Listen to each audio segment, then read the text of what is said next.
Hello everyone. तो दोस्तों हम शुरू करने वाले हैं मैथ की एक बहुत ही ब्यूटीफुल ब्रांच कैलकुलस। तो कैलकुलस में क्या होने वाला है, क्यों पढ़ रहे हैं और बेसिकली कैलकुलस को कैसे डिफाइन कर सकते हैं, ये सारी चीज़ें घूमते एक चीज़ के अराउंड जो है अपना चेंज। जनता बोलती भी आई है change is the only constant in your life. So चीज़ें लगातार बदल रही है। अब इस चेंज को मॉडल करना चाहते हैं। डेफिनेटली दो बातें होती चेंज के बारे में कि एक तो रेट ऑफ चेंज, किस रेट से चीज़ें बदल रही है आपके आसपास।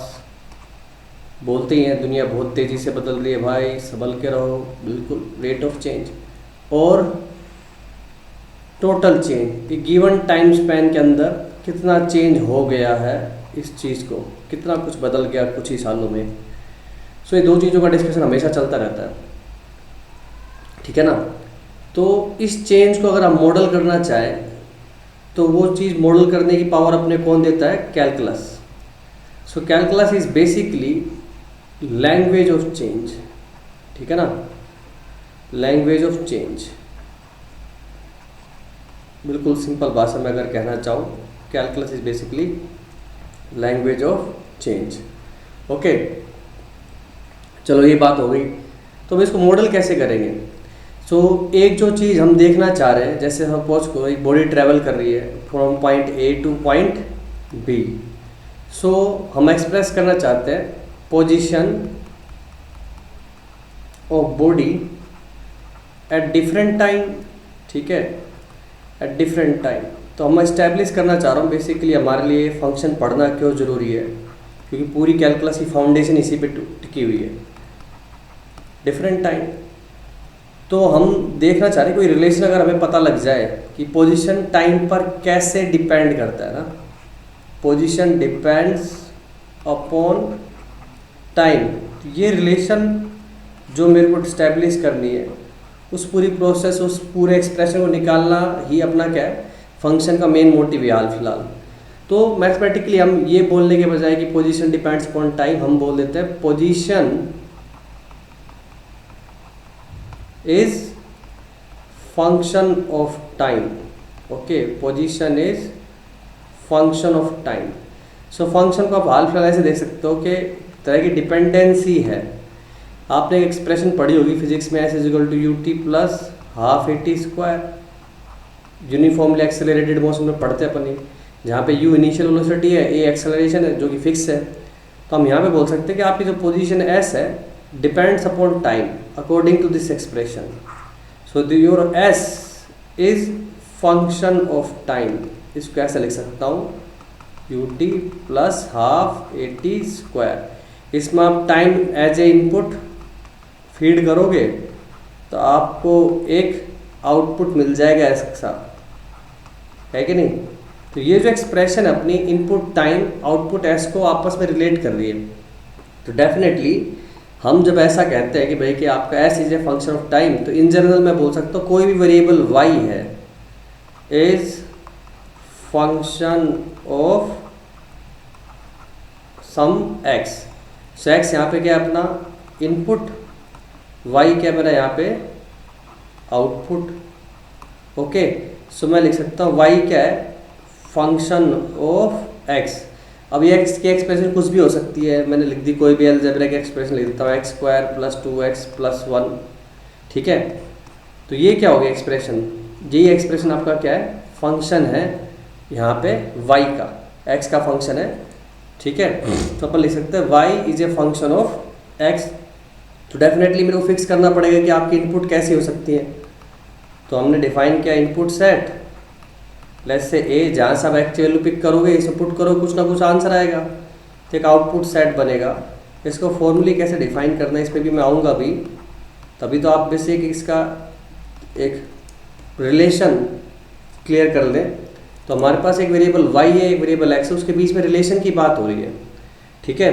तो अब मैं अगर फंक्शन को फॉर्मली डिफाइन करूँ, डेफिनेटली दो सेट के बीच में रिलेशनशिप स्टैब्लिश करनी चाह रहे हैं अपन, A and B. So function F क्या है, एक स्पेशल कंडीशन है, special condition such for condition by which elements of A, बिल्कुल सिंपल भाषा में बोले elements of A are related with elements of set B. और ये कोई ऐसा वैसा रिलेशन नहीं है कि जैसे मर्जी है वैसे रिलेट कर दो, उसकी भी एक स्पेशल कंडीशन है कि that for all x belongs to a, जितने भी x के एलिमेंट है, एलिमेंट्स अपने पास a के अंदर, सबके लिए there exist unique y belongs to b। Symbolically लिखना चाहो तो फॉर ऑल के सिंबल यूज करते हैं अपन, ये x belongs to a, there exist a unique y belongs to b। ये दो सिंबल देख लो, देयर एग्जिस्ट और फॉर ऑल, क्वांटिफायर्स बोलते हैं इनको रीजनिंग में अपन, क्योंकि सिंपल है पढ़ने में, for all and there exist के लिए यूज़ करते हैं इसको। तो मैं कह रहा हूँ सारे x के लिए, जैसे कि आपने थोड़ा रिलेशन लिखा भी s is equal to t plus half a t square, तो आप जो मर्जी वैलिड टाइम इंस्टेंट डाल दो, आपको कोई ना कोई x की वैल्यू मिल जाएगी। तो आप ये मान रहे हो ना कि t की हर एक इनपुट वैल्यू के लिए आपके पास s में कुछ ना कुछ आउटपुट आएगा ही आएगा। दूसरा, वो आउटपुट यूनिक होगा। यूनिक कहने से तात्पर्य मेरा ये है कि एक ही टाइम पे बॉडी एक ही पोजीशन पे मिलेगी। आप ऐसा नहीं हो सकता कि भैया आपकी एक ही टाइम पे बॉडी अलग अलग पोजीशन पे, नहीं होता ना। तो you can say that for every time instant there is a unique location corresponding to s। ठीक है, बहुत आराम से बात समझ में आती है अपने को। मान लो अगर अपन दो सेट ले लें, एक एलिमेंट्स मान लो मैं यहाँ पे दिखा रहा हूँ 1 2 3 4 और a b c, मैंने इसको इससे रिलेट किया, इसको इससे रिलेट किया, इसको इससे रिलेट किया, क्या मैं इसको फंक्शन बोल सकता हूँ? जाहिर सी बात है, हर एक इनपुट का एक यूनिक आउटपुट तो आ रहा है, बट यहाँ पे ध्यान से देखा जाए तो 4 के कोरोस्पॉन्डिंग कोई आउटपुट है ही नहीं, जिसको फंक्शन नहीं बोला जा सकता। ठीक है, तो फॉर ऑल वाली बात यहाँ पे इनवैलिड हो गई। एक और मैप बना के दिखा देता हूँ, a b c d। ठीक है, 2 को इससे, 3 को इससे, d को इससे, तो दिख रहा है साफ साफ हर एक इनपुट के लिए आउटपुट दिख रहा है अपने को, और आउटपुट यूनिक भी है। 1 के कोरोस्पॉन्डिंग सिर्फ a है, 3 के कोरोस्पॉन्डिंग a है, b है, 3 के कोरोस्पॉन्डिंग c है, 4 कोरोस्पॉन्डिंग d है। तो ये क्या हो गया अपना, ये फंक्शन है। तो आप अगर एरो डायग्राम में समझना चाहे तो हर एक इनपुट वेरिएबल से अपने पास एरो निकलना चाहिए, और वो एरो एक ही होना चाहिए, मल्टीपल एरो नहीं निकलने चाहिए। अब मान लो भाई आप एग्ज़ाम देने जा रहे हो, आपके मार्क्स आए, तो हर एक रोल नंबर कोरोस्पॉन्डिंग एक यूनिक मार्क्स होंगे कि नहीं होंगे? हाँ, ये हो सकता है कि काफ़ी सारे बच्चों के सेम मार्क्स आ जाए, पर आपका जो रिजल्ट आया वो तो यूनिक होगा ना। ऐसा थोड़ा ना हो गया आपने चेक किया तो आप पास थे, पापा ने चेक किया तो फेल हो गए, तो फिर तकलीफ हो जाएगी। तो अगर मैं इसको ऐसे मैप कर दूँ तो क्या ये फंक्शन होगा? बिल्कुल होगा। हर एक एलिमेंट से एरो निकल रहा है, यूनिक निकल रहा है। 1 पे आंसर सिर्फ ए है, तो 1 का यूनिक आंसर ए है, 2 का यूनिक आंसर ए है। समझ में आ रहा है? यूनिकनेस का मतलब ये है कि अगर मैंने लेट्स से एक ऐसा मैप बना दिया 1 2 3 4 a b c 1a 1b, तो ये जो मैप है रिलेशन तो है बट फंक्शन नहीं है, बिकॉज 1 के कोरोस्पॉन्डिंग देख लो आप, दो एलिमेंट आ रहे हैं। तो इस तरह से आप बोल सकते हो कि भाई अगर मान लो मैं एफ ए से बी मैप कर रहा हूँ और ए के अंदर मेरे पास मान लो कितने एलिमेंट्स हैं, m एलिमेंट्स हैं, तो ऑब्वियस सी बात है एफ के अंदर पेयर्स आएंगे। अगर उसको लिखना चाहे अपन ऐसे रोस्टर फॉर्म में, एक्स वाई, और x कहाँ से आ रहा है, a से, y मेरा आएगा b सेट से, और y बराबर f ऑफ x, कोई एक्सप्रेशन से रिलेटेड भी होने चाहिए, कोई भी रैंडम पेयर नहीं उठाएंगे हम। तो ऑब्वियस सी बात है कि अगर f में अगर आप पेयर काउंट करने चाहोगे तो कितने आएंगे, m पेयर ही आएंगे, बिकॉज जितने एक अंदर एलिमेंट है उतने पेयर आपको बनाने ही बनाने, और हर एक एलिमेंट का एक ही पेयर बनाना है। तो ऑब्वियसली बात है कि अपने पास f में कितने पेयर बनेंगे, m। ठीक है, तो फंक्शनल डेफिनेशन क्लियर हो गया होगा। थोड़ा सा ग्राफिकली भी समझना चाहे, y is equal to f x है, तो अगर मैं एक्स वाई ग्राफ बनाऊँ तो ये ग्राफ एक फंक्शन ग्राफ हो सकता है। दूसरा कोई एक ग्राफ टिका लो, ये ग्राफ फंक्शन ग्राफ हो सकता है? नहीं हो सकता, ये नहीं है और ये है, बिकॉज आप कोई भी एक्स पे देखो एक ही वाई आ रहा है कि नहीं, एक ही बार काट रहा। लेकिन इस ग्राफ में अगर मैं इस एक्स पे चेक करूँ दो वाई आ रहा है, तो ये function y equal to f x का फंक्शन ये नहीं हो सकता। ठीक है। एक में अगर मैं ऐसे बनाऊँ, ये एक्स एक्सिस, ये वाई एक्सिस, ये जिगी जिगी जिगी जिगी जिगी ये चल के गया, तो ये फंक्शन हो सकता है, क्योंकि आप कोई भी एक्स पे चेक करोगे तो एक ही बार काट रहा है, मतलब हर एक एक्स का यूनिक वाई है। लेकिन जैसे कि मैं अगर एक्स वाई ऐसे ग्राफ बना लूँ और ये ऊपर की तरफ सांप चढ़ा देते हैं, ये फंक्शन नहीं हो सकता। देख सकते हैं आप, इस एक्स से कॉरस्पॉन्डिंग बहुत सारे वाई अवेलेबल है कि नहीं, 1 2 3 4। तो हमने बोला कि फंक्शन के अंदर ये ज़रूरी है कि for all x there exist unique y, answer unique आना चाहिए। ओके, जैसे कि आधार के केस में ले सकते हो कि हर एक पर्सन का जो भी इंडिया का रेजिडेंट है, अब कोई लुक छुप के कहीं बैठा हो अभी भी तो उसका नहीं कह सकते, बाकी जो भी इंडियन रेजिडेंट है सबका एक यूनिक आधार नंबर आज की डेट में ऐसा माज्यूम करते कि होगा, और हर एक पर्सन का एक ही आधार नंबर होगा। अगर मल्टीपल आधार कार्ड बना रखा है उस बंदे ने तो धरा जाएगा आज नहीं तो कल, तो कृपया करके इस बात पे गौर करें। तो यूनिकनेस की बात आ गई। तो हम देखो, ऐसे तो फंक्शन क्या है, उसके अंदर एक इनपुट डालोगे एक आउटपुट आ जाएगा। तो हमारे इनपुट आउटपुट कुछ भी हो सकते हैं, किसी भी तरह की चीज़ें हो सकती हैं, बस unique for every input unique output आते रहना चाहिए, तो फंक्शन मान लिया जाएगा। प्रैक्टिकल लाइफ में ऐसे बहुत सारे एग्जांपल्स हो सकते हैं अपन, लेकिन हम जो बात करने वाले हैं कि फंक्शन ए सेट से बी सेट की तरफ है, तो हम रियल वैल्यूड फंक्शन पढ़ने वाले हैं। तो रियल वैल्यूड फंक्शन कहने से मेरा तात्पर्य है कि उसमें जो इनपुट होगा वो भी रियल नंबर जाएगा और जो आउटपुट होगा वो भी रियल नंबर होगा, मतलब ए और बी रियल नंबर के सबसेट है। ठीक है, तो रियल नंबर से आप दो बेसिक बातें दिमाग में रख सकते हैं, 0 से डिवीजन नहीं देखना है और अंडर रूट के अंदर नेगेटिव नहीं लगाना है। ठीक है, अब 2-3 फॉर्मल वर्ड्स में और ऐड कर देता हूँ आपके लिए कि हमारे पास ये एक्स की वैल्यूज़ का जो सेट है, ऑब्वियसली बात है वो सेट ए है, इसको बोलते हैं अपन डोमेन। ओके, और जो वाई की वैल्यूज़ का सेट है उसको क्या बोलते हैं अपन, कोडोमेन। और एक तीसरा वर्ड हो रहा है हमारे लिए पास, रेंज। ये क्या भाई, अपना कोडोमेन का सबसेट ही है, पर इसमें सिर्फ वही वैल्यूज आएंगी जो कि आपने मैप की हैं। ठीक है, कहने का तात्पर्य सिंपल सा एग्जांपल से समझे, 1 2 3 4 5 तो डोमेन होगी आपकी 1 2 3 4 5। यहाँ पे मैंने ले लिया 6 7 8 9 10, 1 को 6 से मैप किया, 2 को 6 से मैप किया, 3 को भी 6 से मैप कर दिया, 4 को 7 से, 5 को 8 से। तो आपकी डोमेन जो सेट है वो मैं क्या लिख सकता हूँ, 1 2 3 4 5, और कोडोमेन ऑब्वियसली बात है उसका corresponding set 6 7 8 9 10। Okay, and range में केवल क्या आएगा अपने पास, 6 7 8।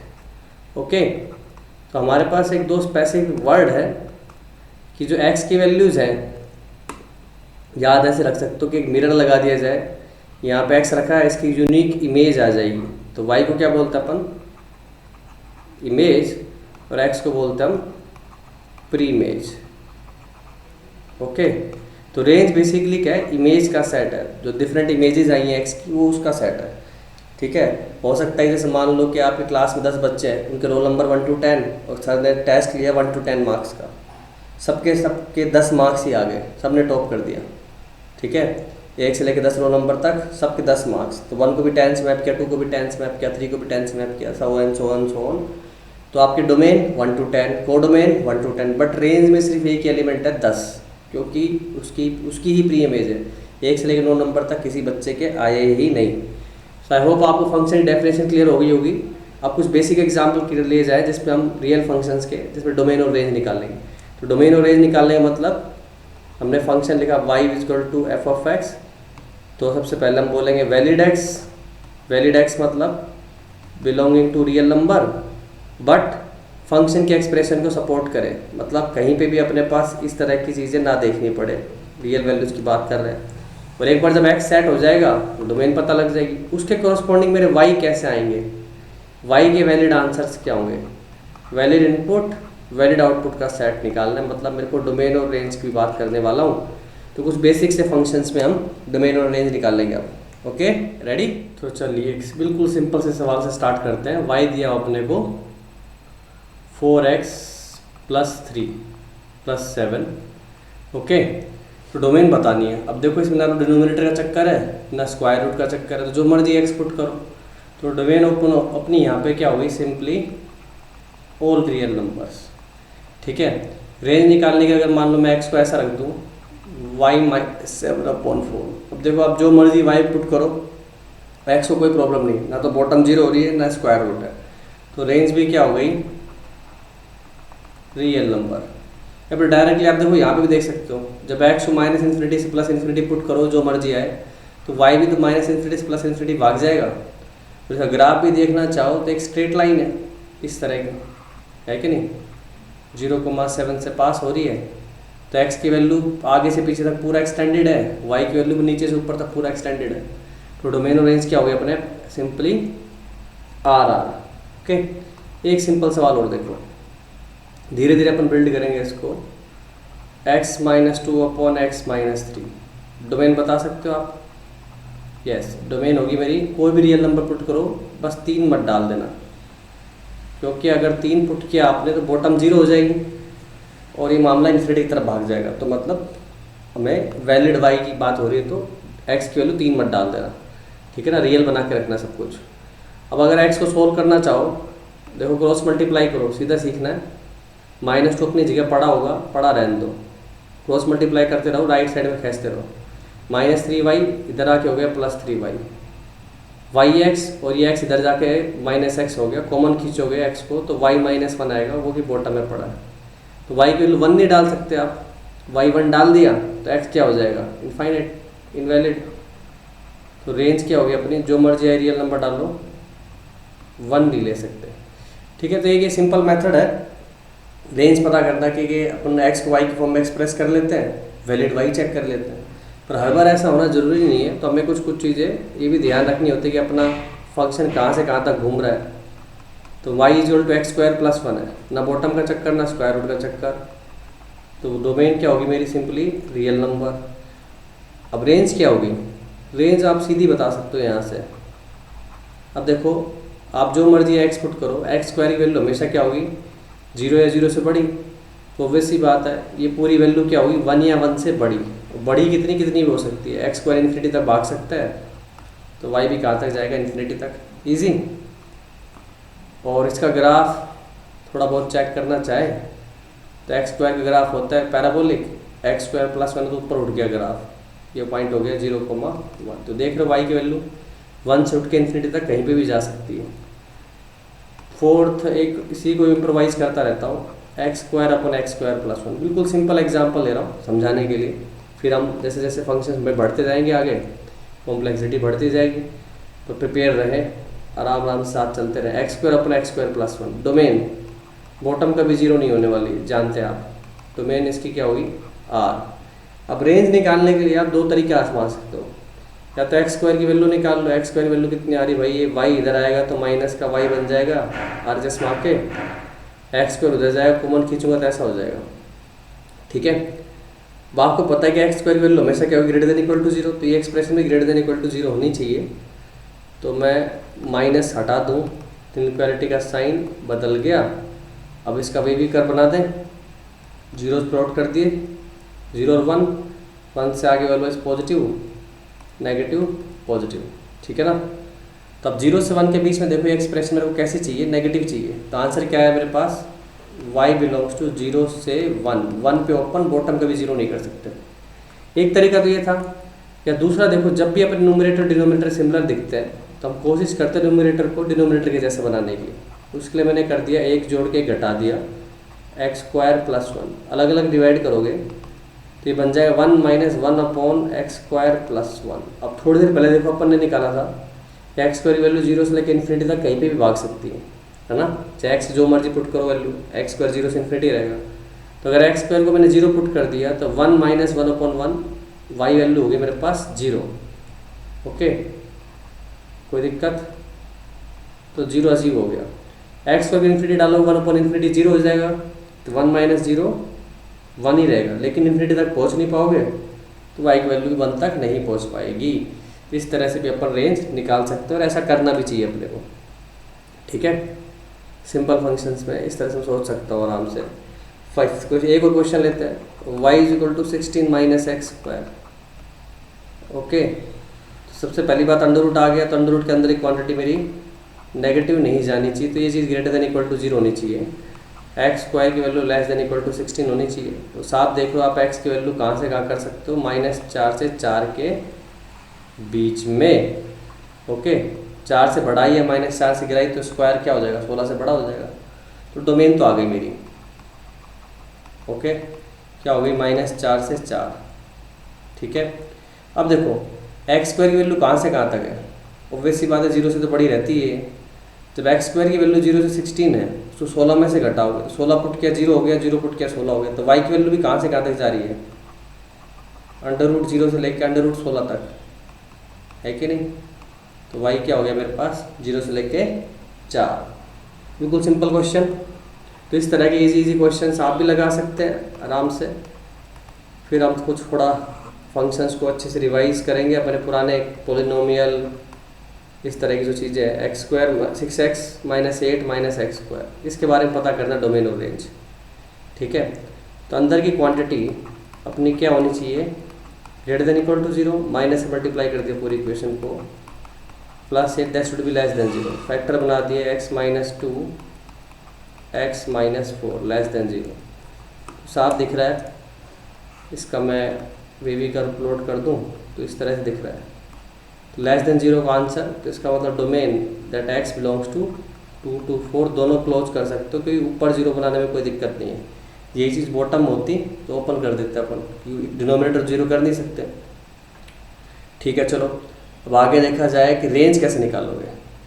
अब देखो कि ये जो चीज़ थी अपनी, ठीक है ना, ये मैंने ग्राफ बनाया इस चीज़ का, उसका नेगेटिव करता तो उल्टा हो जाता। अब 2 से 4 तक आप x रख रहे हो, तो ऑब्वियसली बात है बिल्कुल बीचों बीच में x में आती है, पैराबोला सिमेट्रिक होता है, तो डाल के चेक कर सकता हूँ। ये कितना होगा मेरे पास, 18 माइनस 8 माइनस 9 1। तो ये जो वैल्यू है वो क्या है मेरे पास, 3,1। तो y की वैल्यू कहाँ से कहाँ उठ रही है बच्चों, 2 पे 0 है, तो 0 से लेके 1 तक उठ रही है कि नहीं।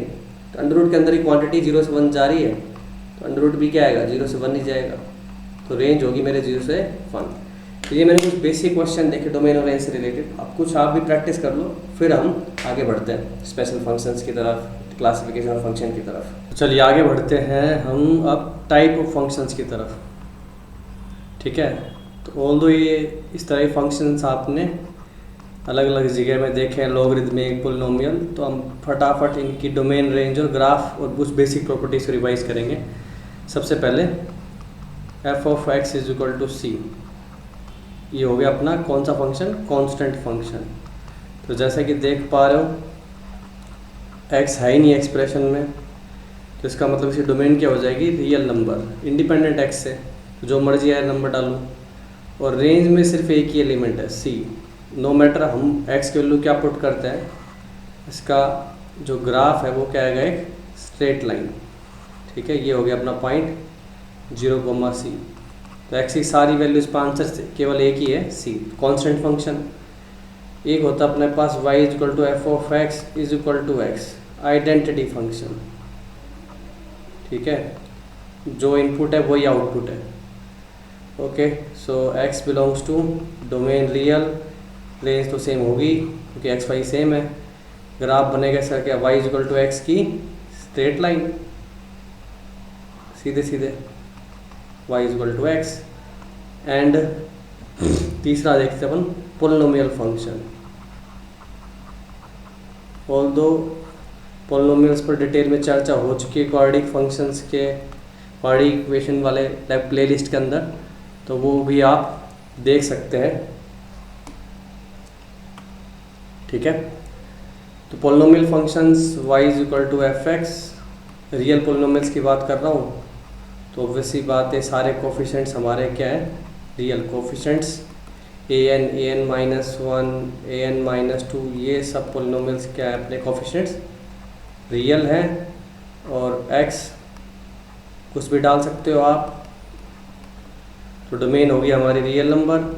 अब जहाँ तक रेंज का प्रश्न है तो हमने देखो दो केस बनाए थे, वो डिग्री पे डिपेंड करता है। एन आपका अगर ओड है, ठीक है, ए एन पॉजिटिव है, तो ग्राफ बताया था आपको कहाँ से कहाँ जाता है, नीचे से ऊपर की तरफ, ठीक है। इन बिटवीन क्या पिक्चर रहती है उससे कोई मतलब नहीं है हाल फिलहाल, उसके लिए आपको डिटेल एनालिसिस करना पड़ेगा, पर ओवरऑल पिक्चर क्या रहेगी, पूरा नीचे से ऊपर। और अगर ए एन नेगेटिव है, ठीक है, ए एन मेरा कैसा है, नेगेटिव, यही ग्राफ कैसा दिखेगा अपने को, ऊपर से पूरा नीचे। तो जहाँ तक एन ओड है तो उस केस में तो जो मेरी रेंज है वो क्या है, पूरा रियल नंबर, क्योंकि माइनस इन्फिनिटी से प्लस इन्फिनिटी सारा कवर हो रहा है। और अगर मेरा एन इवन है तो अपने को पता है ग्राफ या तो ओपनिंग अपवर्ड होता है या ओपनिंग डाउनवर्ड, अगर ए एन पॉजिटिव तो ओपनिंग अपवर्ड। तो ये तो आप कह सकते हो कि जो रेंज है वो होगी अपनी आर का कोई सबसेट, मान लो ए सेट बोल देता हूँ, वो जो कि क्या होगी, रियल नंबर का प्रॉपर सबसेट, मतलब पूरा पूरा रियल नंबर तो रेंज कभी नहीं आएगी।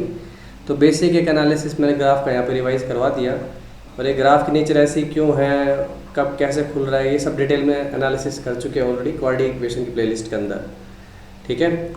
ये पोलिनोमियल और स्पेसिफिक केस देखना चाहो तो आपका एक्स स्क्वायर हो गया, ग्राफ कैसा होता है अपने पास इस तरह का, डोमेन रियल नंबर, रेंज 0 से infinity, y is equal to x cube, graph इस तरह का दिखता है, डोमेन रियल नंबर, रेंज भी real number, x belongs to r, y belongs to r, ठीक है। ये बेसिक पोलिनोमियल फंक्शन थे। एक होते हैं अपने पास फंक्शंस, रैशनल फंक्शंस, जैसे रैशनल नंबर पढ़े थे आपने, इंटीजर अपॉन इंटीजर टाइप की चीज़, वैसे ही रैशनल फंक्शन होते हैं वैसे r x, polynomial upon polynomial type की चीज़, ओके। ये पी एक्स क्यू एक्स क्या है, एक्स के पोलिनोमियल, तो ऑब्वियस ही बात है कि डोमेन इस तरह सेट करने की q x not equal to 0, और ग्राफ इनका सिचुएशन टू सिचुएशन वेरी करता है, रेंज निकालने के तरीके भी वेरी करते हैं। Quadratic upon quadratic equal to y मान के हम रेंज इसकी निकाल सकते हैं क्वाड्रेटिक बना के, डिटेल में डिस्कस करूँगा बाद में। ऑल्दो हमने ये डिस्कस किया है क्वाड्रेटिक इक्वेशन के अंदर भी, यहाँ भी थोड़ा बहुत काम हम सीखेंगे। इसके बाद हम बात कर सकते हैं exponential function, y is equal to a raise to power x, okay. Exponential में आपने स्टैंडर्ड e की पावर x तो देखा ही हुआ है, a raise to power x. तो इसमें कुछ कुछ चीज़ें हैं डोमेन रेंज से रिलेटेड। हमारा जो ये जो a है ये हमेशा पॉजिटिव होना चाहिए, not equal to 1, functional definition valid रहने के लिए। और x की वैल्यू कुछ भी कर सकते हो, कैसी भी पावर लगा सकते हो। अब पावर चाहे जैसी भी लगाओ, पॉजिटिव नंबर की कैसी भी पावर लगाओगे तो आंसर तो पॉजिटिव ही आएगा। तो y की वैल्यू होगी 0 से लेके इन्फिनिटी, r प्लस बेसिकली।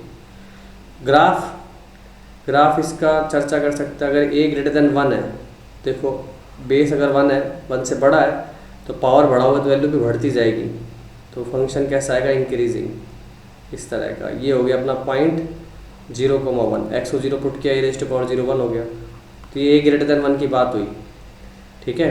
और अगर एक बेसिक कंपैरिजन करना हो कि 3 एक्सपोनेंशियल फंक्शन बना दिए मैंने, तो ये अब एक्सपोनेंशियल है तो ये बात है ही 0 पे 1 ही आएगा। एक ऐसे मान लो ये a raise to power x, ये वाला b raise to power x, तो ए और बी में क्या रिलेशन देख सकते हो आप कि बी का वैल्यू ए से बड़ा है, बड़ा बेस तो पावर बढ़ाओ तो उसकी वैल्यू भी और ज़्यादा ही आएगी ए से, देख लो ना, पावर सेम है तो बेस बड़ा है तो आंसर भी बड़ा ही होगा।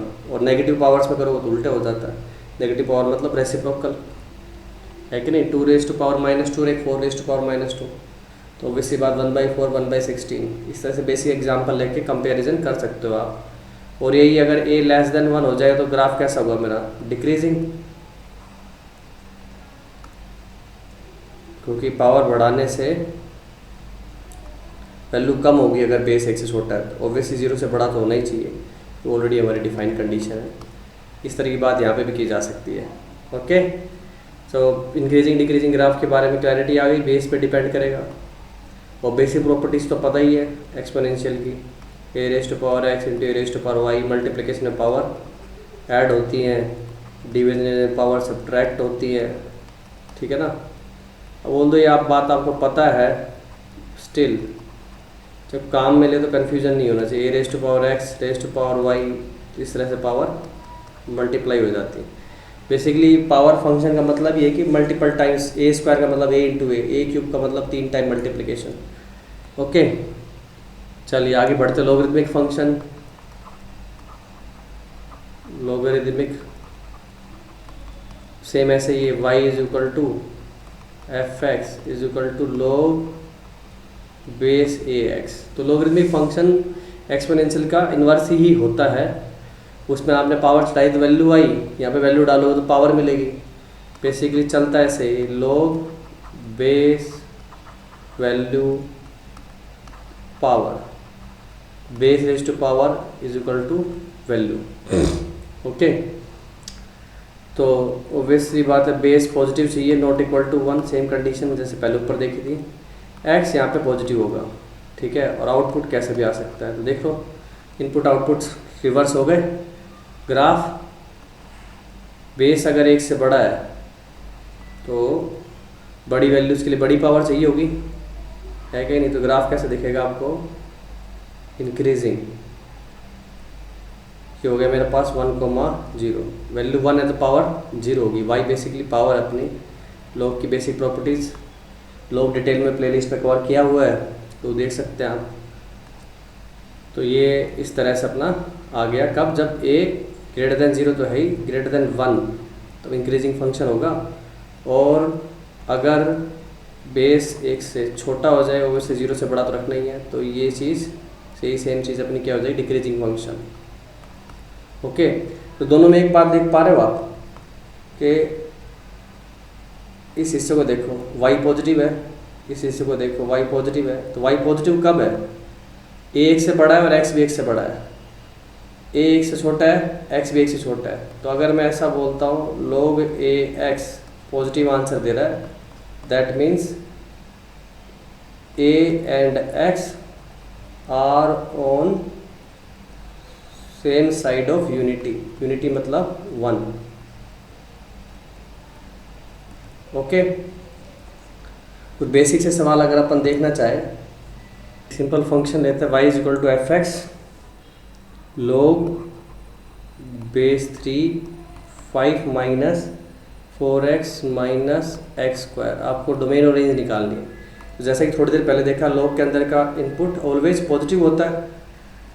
तो 5 minus 4x minus x square always positive, minus से मल्टीप्लाई कर दिया x square plus 4x minus 5 always less than 0। Factor बन गए x plus 5 x minus 1 less than 0। सो वेवी कर बना दें उसका, माइनस 5 1, इस तरह की सिचुएशन है। लेस देन 0 का मतलब x का वैल्यू अपना क्या ले सकते हो आप, -5 से 1, दोनों पे ओपन रहेगा, कि बराबर 0 नहीं कर सकते। अब ये चीज़ भी देखो कि इस क्वांटिटी की वैल्यू क्या होगी, -5 से 1 के बीच में। तो एक्चुअल में ग्राफ ऐसा था उल्टा, मैंने तो माइनस मल्टीप्लाई करके बनाया ना एक्सप्रेशन, ये स्विच पलट दिया। तो ये वैल्यू इस रेंज में कहाँ से कहाँ तक घूम रही हो देख लो, बिल्कुल बीचों बीच आएगा अपने पास कितना, -2। तो -2 डाल के देखो तो ये हो गया मेरे पास 8 और 5 13, -4 9। तो ये जो पॉइंट है वो है मेरा -2,9, ठीक है। तो ओवरऑल y देखा जाए तो कहाँ से कहाँ भाग रहा है, 0 से लेके 9 की तरफ। तो y जा रहा है मेरा कहाँ से कहाँ, 0 से लेके 9 की तरफ। 9 पे क्लोज कर सकते हो क्योंकि इसी इंटरवल में बीच में अचीव हो रही है, ठीक है। ये y, ठीक है, इसको z बोल देता हूँ, y तो ऑलरेडी मैंने फंक्शन को बोला हुआ है। तो ये क्वांटिटी 0 से 3 जा रही है, 0 से 9 जा रही है, तो बेस 3 है। तो पावर कहाँ से कहाँ घूमेगी, -∞ से लेके 2 तक, ये आपकी होगी रेंज। देख लो लॉग का ग्राफ, 0 पे किधर जा रहा है, -∞ पे, और 9 पे बेस 3 है, तो वैल्यू क्या आएगी, पावर क्या आएगी, 2। इजी, लॉग का बेसिक सा काम है। एक और सिंपल सवाल ले सकते हो आप, स्क्वायर रूट के अंदर लॉग का base half and 5x minus x square by 4, 5x minus x square by 4। अब देखो अंडर रूट के अंदर की क्वांटिटी हमेशा कैसे होनी चाहिए, नॉन नेगेटिव। तो आप क्या बोलोगे कि log base half 5 minus by 4, ये क्या होनी चाहिए, non negative, greater than equal to 0। अब ये क्वांटिटी क्या है, ये अपने पास बेस एक से छोटा है तो अंदर की चीज़ भी एक से छोटी होनी चाहिए अगर आपको नॉन नेगेटिव आंसर चाहिए। तो ये क्वांटिटी का नीचे less than equal to 1, obvious सी बात है लॉग के अंदर तो इसको ग्रेटर देन 0 तो रखना ही है। तो दो चीज़ें हो गई, एक तो 5 माइनस एक्स स्क्वायर ये क्वांटिटी ग्रेटर देन 0 होनी चाहिए, and 5x minus x square by 4 ये लेस देन इक्वल टू 1 होना चाहिए। सोल्व किया, x square minus 5x greater than 0 आ गया, सॉरी लेस देन 0 आ गया, इनइक्वालिटी का साइन फ्लिप हो गया। इसको मल्टीप्लाई करोगे उधर ले जाओ तो x square minus 5x plus 4 ये क्वांटिटी आई ग्रेटर देन 0। फैक्टर बना दिया x minus 4 x minus 1 greater than equal to 0। तो देखोगे तो 4 के इधर और 1 के इधर ग्रेटर देन का आंसर निकालना मेरे को, और ये फैक्टर दिख रहा है x माइनस 5, तो ये भाई क्या बोल रहे हैं 0 5 दोनों के बीच में चाहिए मेरे को। ठीक है, तो दोनों कंडीशन का इंटरसेक्शन ले लो, बीच में 1 है 4 है, दूसरी कंडीशन क्या बोल रही है 1 के इधर 4 के उधर, तो कॉमन देखो ये आ गया। तो डोमेन क्या आ गई मेरे पास, डोमेन आ गई 0 से 1, 0 पे ओपन 1 पे क्लोज यूनियन 4 पे क्लोज 5 पे ओपन। तो ये अपनी क्या हो गई रेंज, सॉरी इसकी डोमेन आ गई फंक्शन की। ठीक है, तो इस तरह से आप डोमेन निकाल सकते हो बेसिक प्रॉपर्टीज़ का ध्यान रखते हुए। तो लॉगरिथम हो गया, एक्सपोनेंशियल हो गया, ट्रिग्नोमेट्रिक देख लिया जाए, f y is equal to f x is equal to sine x. तो ऑलरेडी हम ट्रिग्नोमेट्री की प्लेलिस्ट में इन सबके ग्राफ डिस्कस कर चुके हैं, बस रिवाइज कर रहे हैं यहाँ पे। तो एक्स बिलोंग्स टू क्या अपने पास आर, रेंज क्या होती है साइन की -1 से 1, और ये पीरियोडिक होता है। पीरियोडिक मतलब इसका ग्राफ रिपीट करता है, पीरियोडिक और पीरियड कितना है इसका 2 pi, fundamental period 2 pi. Graph याद दिला दूँ आपको,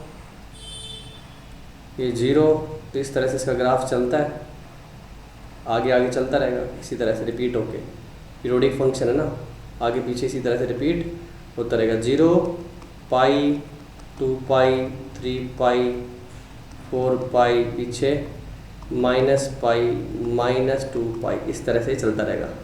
ठीक है, और ये ओड फंक्शन है, ओड इवन अभी डिस्कस करेंगे थोड़ी देर में हम और डिटेल में। तो आपको पता है sine minus x minus sine x होता है, तो ये ओड फंक्शन की पहचान होती है, ग्राफ सिमेट्रिक होता है, ओरिजिन के अबाउट दिख ही रहा है।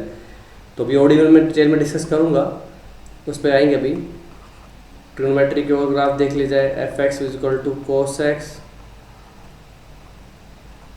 एक्स सेम चीज़, डोमेन रियल नंबर, रेंज -1 से 1, ये भी पीरियोडिक है, फिर पीरियड 2 पाई, फंडामेंटल पीरियड 2 पाई।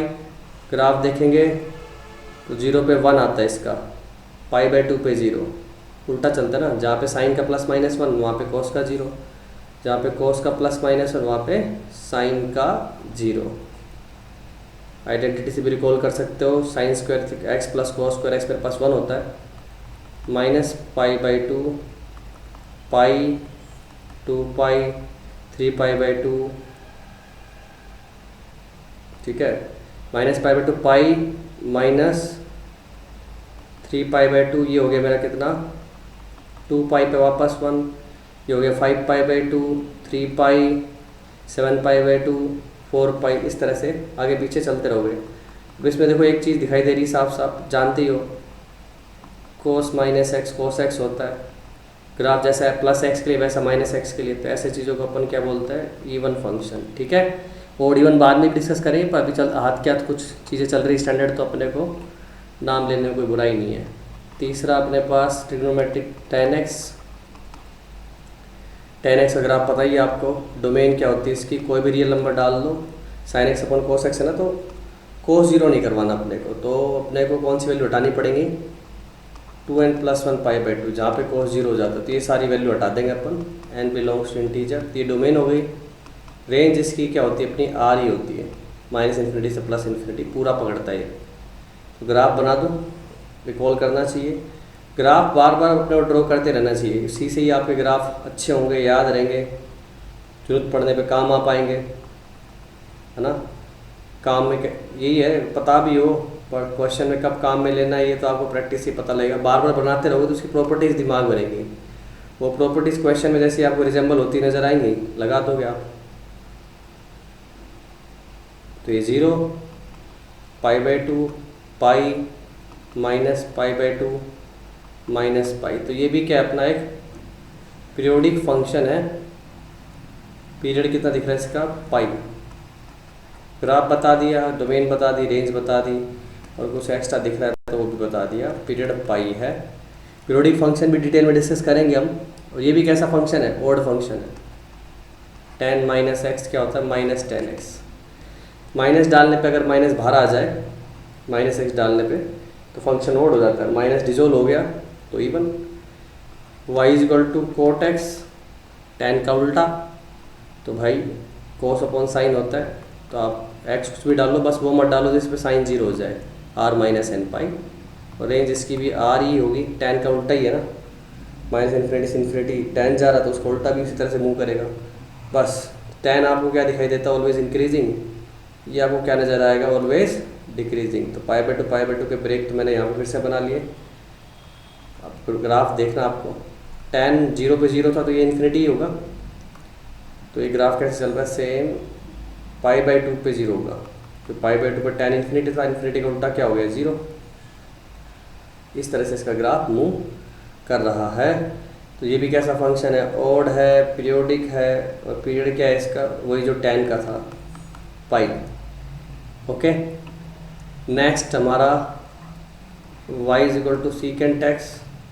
डोमेन कुछ भी डालो, वन अपॉन कोस है ना, तो कोस जीरो नहीं होना चाहिए। तो x belongs to real number, cos zero होता है odd multiple of pi by two पे, तो वो हटा दिया। रेंज इसकी देखो क्या आएगी, माइनस इन्फिनिटी से minus one clause one to infinity. ठीक है, ट्रिग्नोमेट्रिक फंक्शन की डोमेन रेंज के बारे में डिटेल मैंने ट्रिग्नोमेट्री में डिस्कस किया है, तो उसको जाके देख लो, लेक्चर 2 है ट्रिग्नोमेट्री प्लेलिस्ट में पड़ा हुआ है, लिंक कर लीजिए उसको आप। तो ये क्या आ गया, ग्राफ बनाओगे, ग्राफ बनाना सिंपल है। ये वन की लाइन, माइनस वन की लाइन, इसको ऊपर खींच दो, इसके अंदर बना दो तुम कोस का ग्राफ। कोस का उल्टा है ना, तो उल्टे ग्राफ का अपने को क्या करना है, यूज़ कर लेंगे। जहाँ कोस गिर रहा है वहाँ सीकेंट बढ़ेगा, तो सीकेंट का ग्राफ क्या होगा, वन पे वन। और ये जो चीज़ है इस तरह से चल रही है, जीरो हो गया, फिर से जीरो हो गया, वन हो गया। तो ग्राफ कैसा चलेगा भाई, इन्फिनिटी पे गया, ये जीरो हो तो ये पे इन्फिनिटी पे चला गया, सीकेंट एक्स का ग्राफ हो गया। सेम माइनस वन जीरो हुआ तो इन्फिनिटी हो गया, तो एक ऊपर एक नीचे एक ऊपर। इसी तरह से आप कोसेकेंट एक्स का ग्राफ भी बना सकते हैं साइन के ग्राफ के रेफरेंस में।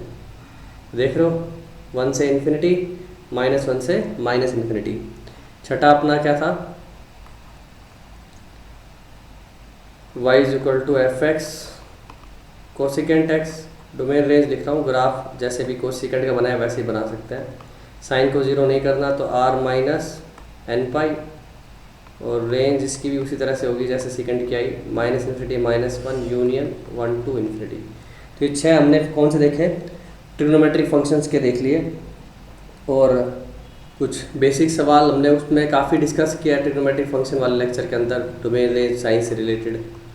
ये x plus two plus one, इसके डोमेन देखोगे तो x के आगे मेरे पास रियल नंबर, क्योंकि डिनोमिनेटर का चक्कर है नहीं।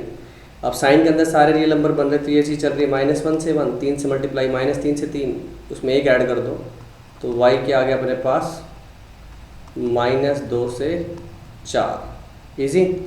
एक इम्पोर्टेंट फंक्शन हमने और देखा ट्रिग्नोमेट्री में, इस तरह का याद करो, a sine x plus b cos x, most frequently use.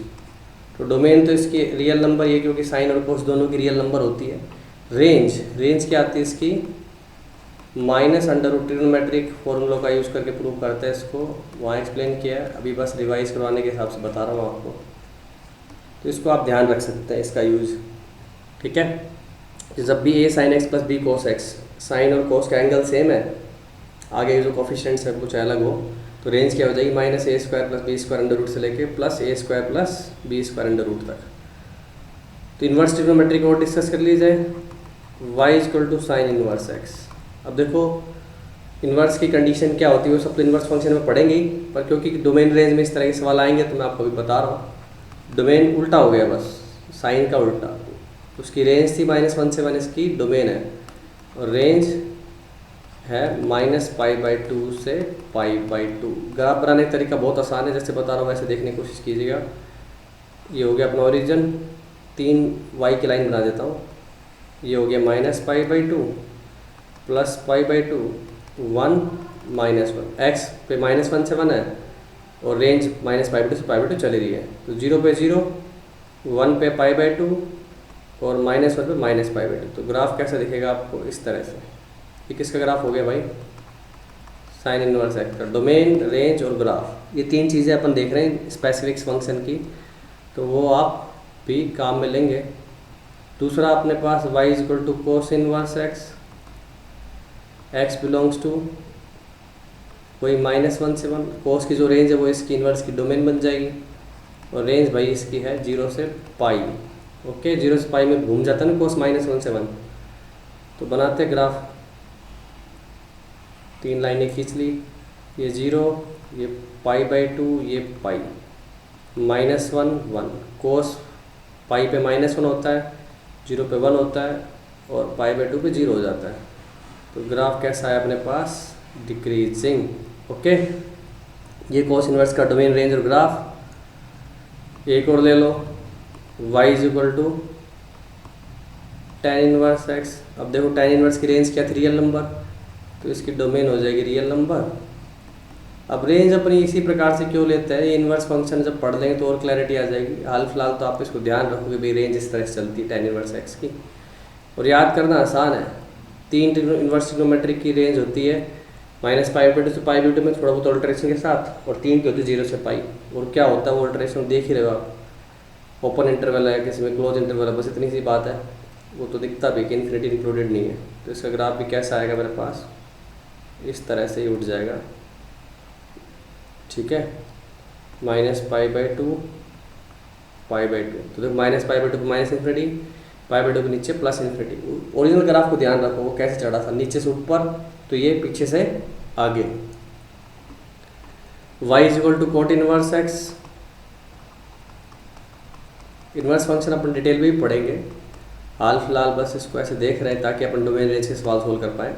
x belongs to real number, domain और रेंज इसकी 0 से पाई, ओपन इंटरवल, ठीक है। 3 की -π/2 से π/2 में, 3 की 0 से पाई में,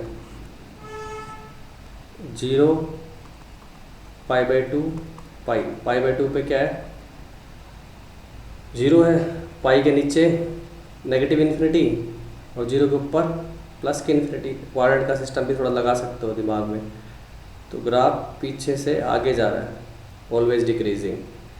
and y = secant inverse x। तो डोमेन तो क्या हो जाएगी, जो सीकेंट की रेंज थी, मतलब -इन्फिनिटी से -1 यूनियन 1 से इन्फिनिटी, और रेंज y बिलोंग्स टू 0 से पाई। बट इसमें से आपको π/2 हटाना पड़ेगा क्योंकि उस पर कोस 0 हो जाता था, ठीक है। मतलब x अपनी इन्फिनिटी पे या -इन्फिनिटी की तरफ भागती है, तो वो पॉइंट हटा दिया अपन ने। ग्राफ देखो कैसे बना रहा हूँ, 3 लाइनें खींच लेता हूँ, 0 π/2 पाई, -1 1। तो ऑब्वियसली पाई के ऊपर -1 है, 0 के ऊपर +1 है। तो ग्राफ बीच में तो लाओगे नहीं क्योंकि -1 से 1 के बीच में तो रेंज है ही नहीं अपनी, है ना, डोमेन। तो ग्राफ पीछे ही जाएगा इस तरह से, इसमें ग्राफ आगे ही जाएगा। तो देख पा रहे हो π/2 के ऊपर नीचे किधर जा रहे हैं अपन, +इन्फिनिटी और -इन्फिनिटी। ऑलवेज इंक्रीजिंग ग्राफ है,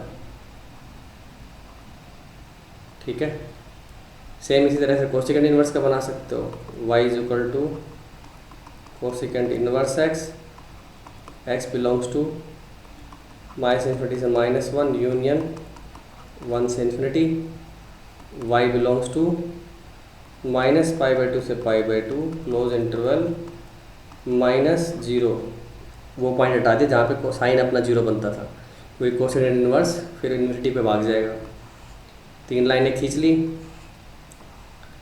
-π/2 0 π/2 1 -1, π/2 1 पे π/2 और -1 पे -π/2, ठीक है।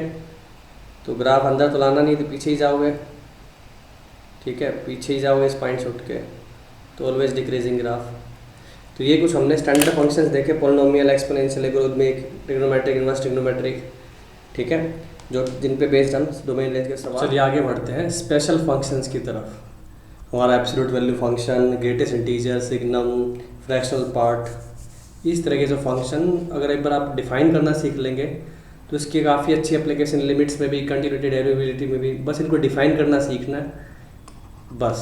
उसके बाद फिर एक बार ये डिफाइन कर लिया जाए, एक्सप्रेशन रिजोल्व हो जाए, उसके बाद करते रह सकते हैं आप। तो पहला अपन डिस्कस कर रहे हैं हमारा मॉडुलस फंक्शन या फिर absolute value function. Okay, absolute value function.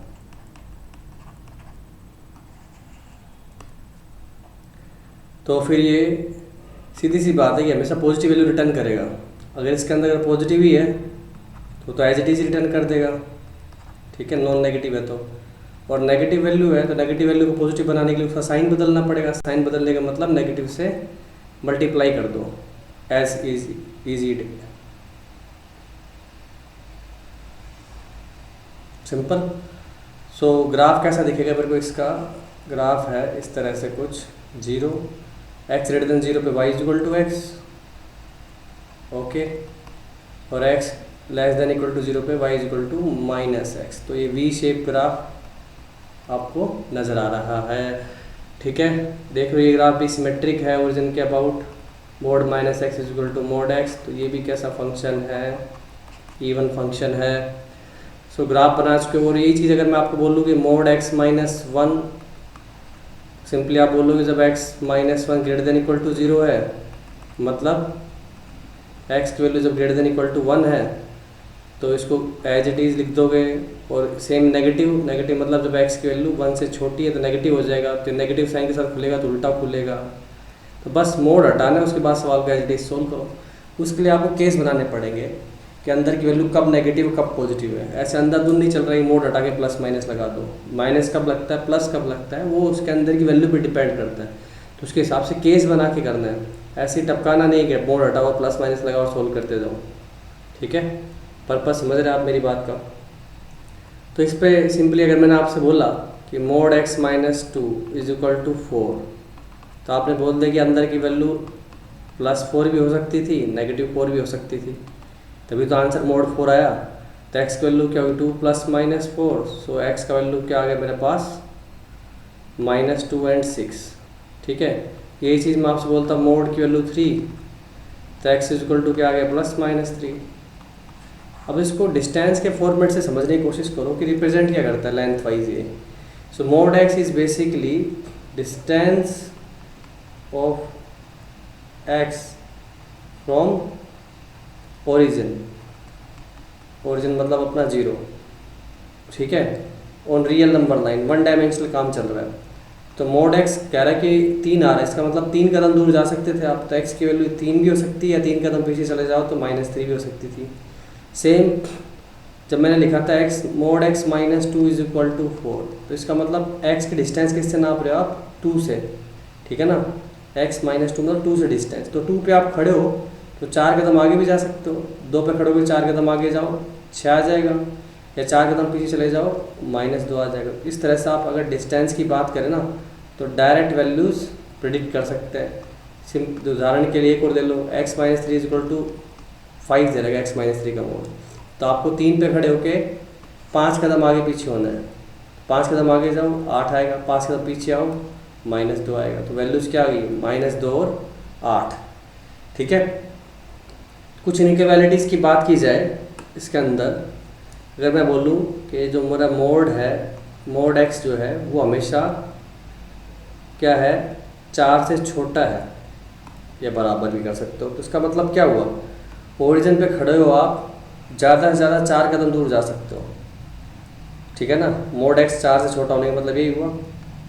तो यहाँ पे 4 तक जा सकते हो, या पीछे कितना जा सकते हो? -4 तक। तो इसके बीच में आप कहीं पे भी रह सकते हैं, आपके मोड की वैल्यू हमेशा क्या रहेगी? 4 से छोटी रहेगी। इस चीज़ को ऐसे भी लिखते हैं लोग कि x² की वैल्यू 16 से छोटी है, ठीक है। तो तब भी x का आंसर -4 से 4 के बीच में दिखेगा।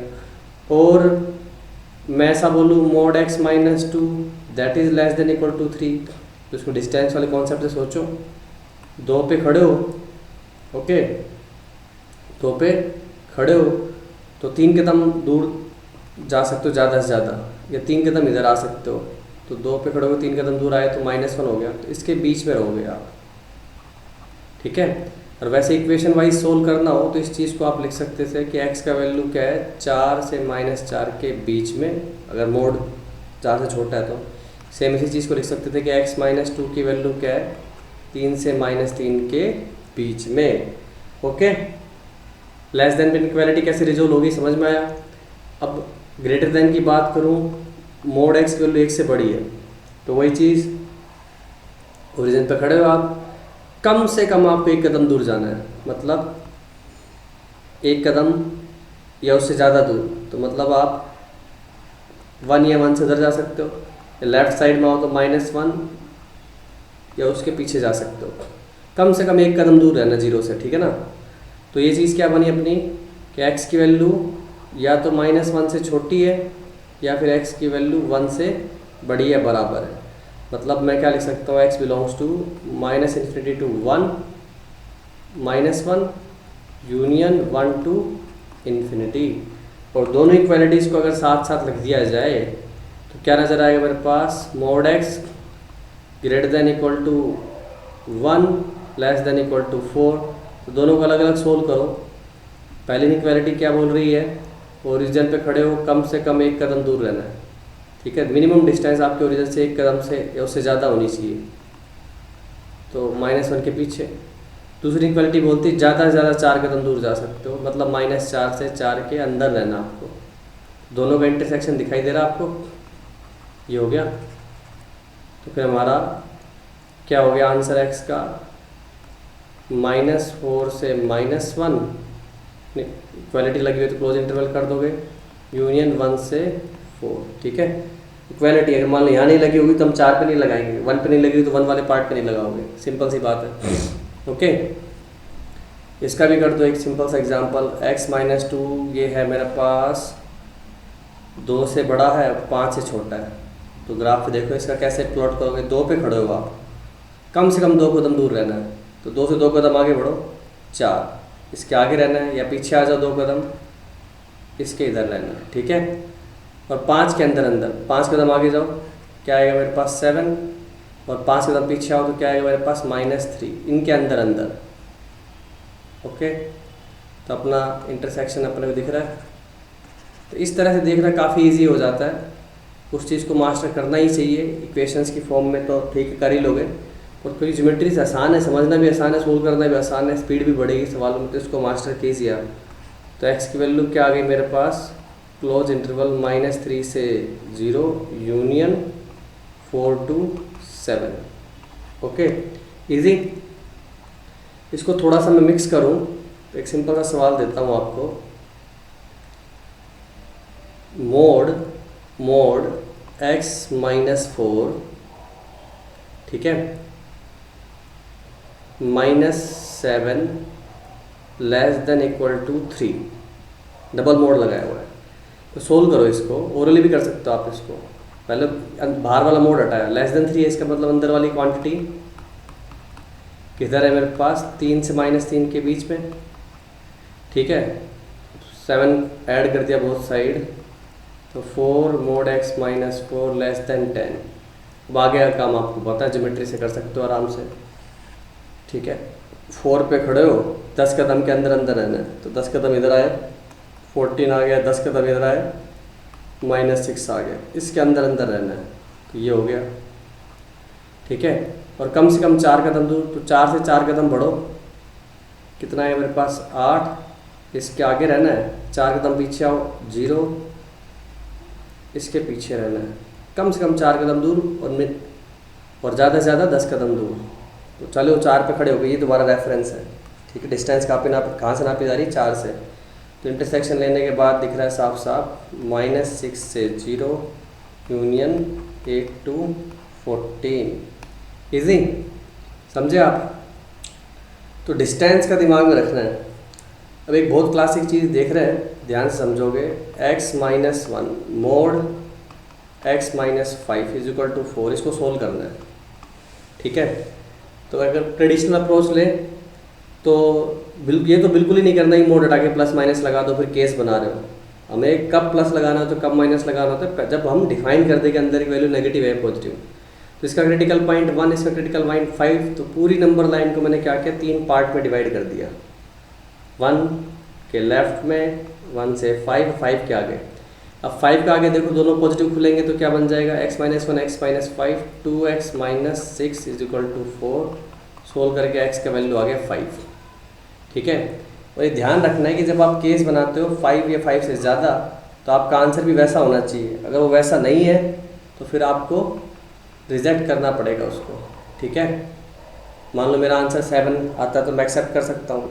आंसर अगर मान लो मेरा 1 आ जाता तो मैं रिजेक्ट करता, क्योंकि ये इक्वेशन कब बनी है, जब x आपका 5 से बड़ा है, 1 से 5 के बीच में। तो ये चीज़ तो पॉजिटिव रहेगी, ये नेगेटिव रहेगी। तो x minus 1 minus x plus 5 is equal to 4। तो 4 इज इक्वल टू 4 आ गया। इसका मतलब x पे डिपेंड ही नहीं करता, जो मर्जी आए x पुट कर सकते हो इस इंटरवल का। कौन सा, 1 से 5 के बीच का आप कोई भी x रख सकते हो, कोई दिक्कत नहीं है। x की वैल्यू अगर 1 से भी छोटी हो गई तो देखो दोनों नेगेटिव हो जाएंगे, दोनों उल्टे खुलेंगे। 1 minus x plus 5 minus x is equal to 4। So this is 6 minus 2x is equal to 4। x की वैल्यू आ गई 1। तो सबको देखो मिला के देखोगे तो आंसर दिखेगा x का वैल्यू 1 से 5। ठीक है, मतलब 1 से 5 के बीच में आप कहीं पे भी रख सकते हो। अब इसको तुम डिस्टेंस की तरह से देखो, नंबर लाइन पे जैसे मैंने 1 और 5 को प्लॉट कर लिया। ध्यान समझना ये चीज़। ओके, हमारे पास एक लेंथ है L1, एक लेंथ है L1, दोनों का सम कितना है 4 के इक्वल। तो ध्यान से देखो 1 और 5 के बीच का गैप कितना है 4। तो ऑब्वियस सी बात है आप x को या तो यहाँ रखोगे या फिर यहाँ रखोगे, यहाँ रखोगे, 3 पार्ट में। अगर आपने 1 से 5 के बाहर रखा तो देखना ध्यान से, ये डिस्टेंस मेरी 4 से ज़्यादा हो जाती है। तो ऑब्वियस सी बात है उसमें कुछ और ऐड करोगे तो और ज़्यादा बढ़ जाएगा आंसर। तो तय बात है कि x को आप 1 और 5 के बियॉन्ड तो नहीं रख सकते, बीच में कहीं रखोगे। ये x रखा आपने तो ये क्या होगी, डिस्टेंस आपकी मोड x माइनस 1, ये वाली होगी मोड x माइनस 5। तो ऑब्वियस सी बात है बीच में x कहीं पे भी रखो सम हमेशा 4 ही रहेगा, है कि नहीं। बीच में कहीं पे भी यहाँ रखो, यहाँ ये डिस्टेंस प्लस ये डिस्टेंस, दोनों लेंथ का सम हमेशा 4 ही रहेगा। तो इसलिए हमने क्या बोला, x की वैल्यू 1 से 5 है। ठीक है, तो एक बात और क्लियर होगी आपको कि जो ये mod x minus 1 plus mod x minus 5 है ना, ये always greater than equal to 4 है। देख पा रहे हो, 4 से छोटा आंसर तो इसका होगा ही नहीं। मैं आपको बोल देता कि mod x minus 1 plus mod x minus 5 is equal to 2, तो उस केस में तो नो सोल्यूशन पक्का था, क्योंकि दिख भी रहा डायग्राम से कि बाहर रख दोगे तो लेंथ बढ़ जाएगी, क्योंकि यही लेंथ 4 से बड़ी है भैया, तो सम तो और बढ़ना ही है। तो ये जो सम है ये तो 4 हो गया, 4 से बड़ा, कम का तो सवाल ही पैदा नहीं होता। इसी चीज़ को आप अपन क्या बोल सकते हैं, ट्रायंगल इनइक्वालिटी। हालांकि 1 डायमेंशन में चल रहा है, पर लेंथ ही अगर रिप्रेजेंट करनी है तो मैं ट्रायंगल से सोच सकता हूँ। जब भी अपन डिस्टेंस की बात करते हैं, चाहे वो किसी भी फॉर्मूले में बन रही हो, मोड से बन रही हो, कॉम्प्लेक्स में बन रही हो, वेक्टर से बन रही हो, ट्रायंगल इनइक्वालिटी तो हमेशा फुल होगी।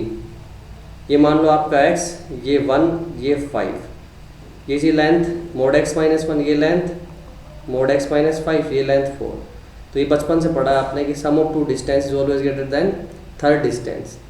और ये 4 कब होगी, बराबर कब होगी, जब इनइक्वालिटी कब वर्ड होगी, जब x 1 और 5 के बीच में ही आ जाए। इजी। और अगर मैं आपको बोलता कि mod x minus 1 plus mod x minus 5 ये 8 है, तो फिर x की वैल्यू क्या होगी। तो अब देखो केस वेस बनाने की जरूरत नहीं, सीधा लेंथ से देखो कि मेरे पास 1 और 5 के बीच में 4 लेंथ तो ऑलरेडी कवर कर रखी मैंने, और ओबियसली बात आपको बाहर निकलना है। तो जैसे ही आप बाहर निकले, ये डिस्टेंस मान लो ये डिस्टेंस आपकी स्टार है, ये क्या होगी 4 प्लस स्टार। तो 4 plus star plus star, total length कितनी 8। तो देख सकते हैं 4 प्लस 2 स्टार 8 के इक्वल है, तो स्टार की वैल्यू 2 होगी।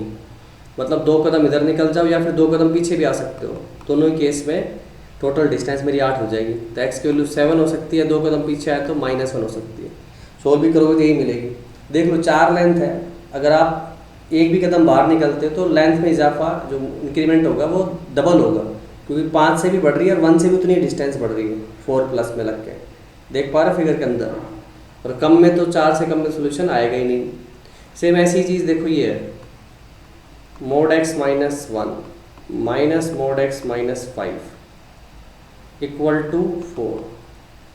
खुद सोचो 1 है, 5 है, ठीक है। बीच में अगर तुमने x को रख दिया तो ये आपकी लेंथ क्या हो गई, मोड x माइनस 1, ये मोड x माइनस 5। तो इनका डिफरेंस तो 4 के बराबर होने से रहा, लेकिन आपने मान लो बाहर रख दिया कहीं x को, यहाँ पर रख दिया, तो ये क्या है मोड x माइनस 1, ये क्या है मोड x माइनस 5। दोनों का अंतर देख रहे हो, 4 आएगा। इसका मतलब x बाहर कहीं पे भी रख दो, बाहर मतलब 1 के पीछे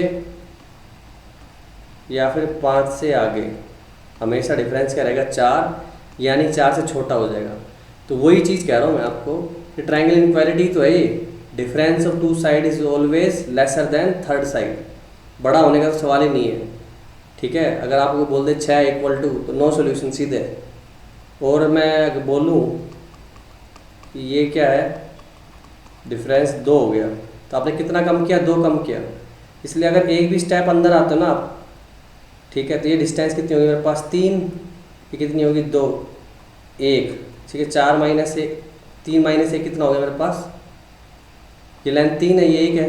अगर मैं एक कदम अंदर घुसता हूँ तो डिफरेंस 2 आ रहा है कि नहीं आ रहा है, तो एक कदम या तो आप इधर से घुस जाओ अंदर या फिर इधर से घुस जाओ अंदर, तो 1 के आगे जाओगे एक कदम तो 2 आ जाएगा, 5 के पीछे आओगे तो 4 आ जाएगा, सीधे सीधे ये 2 और 4 सोल्यूशन मेरे पास आ गए। तो लेंथ कैसे यूज़ की उस पर फोकस करो आप।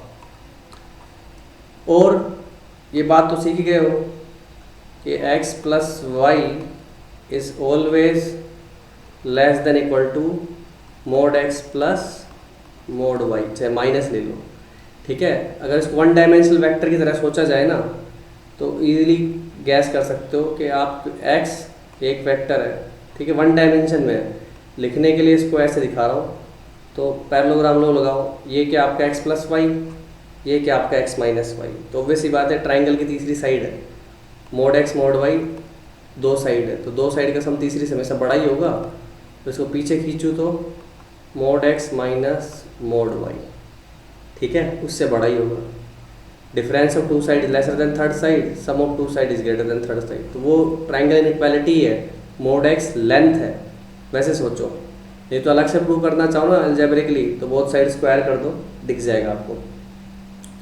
और इक्वालिटी कब होल्ड करेगी, ऑब्वियस सी बात है कि दोनों जुड़ रहे होंगे तभी तो मैग्नीट्यूड लेने के बाद सेम आ रहा है।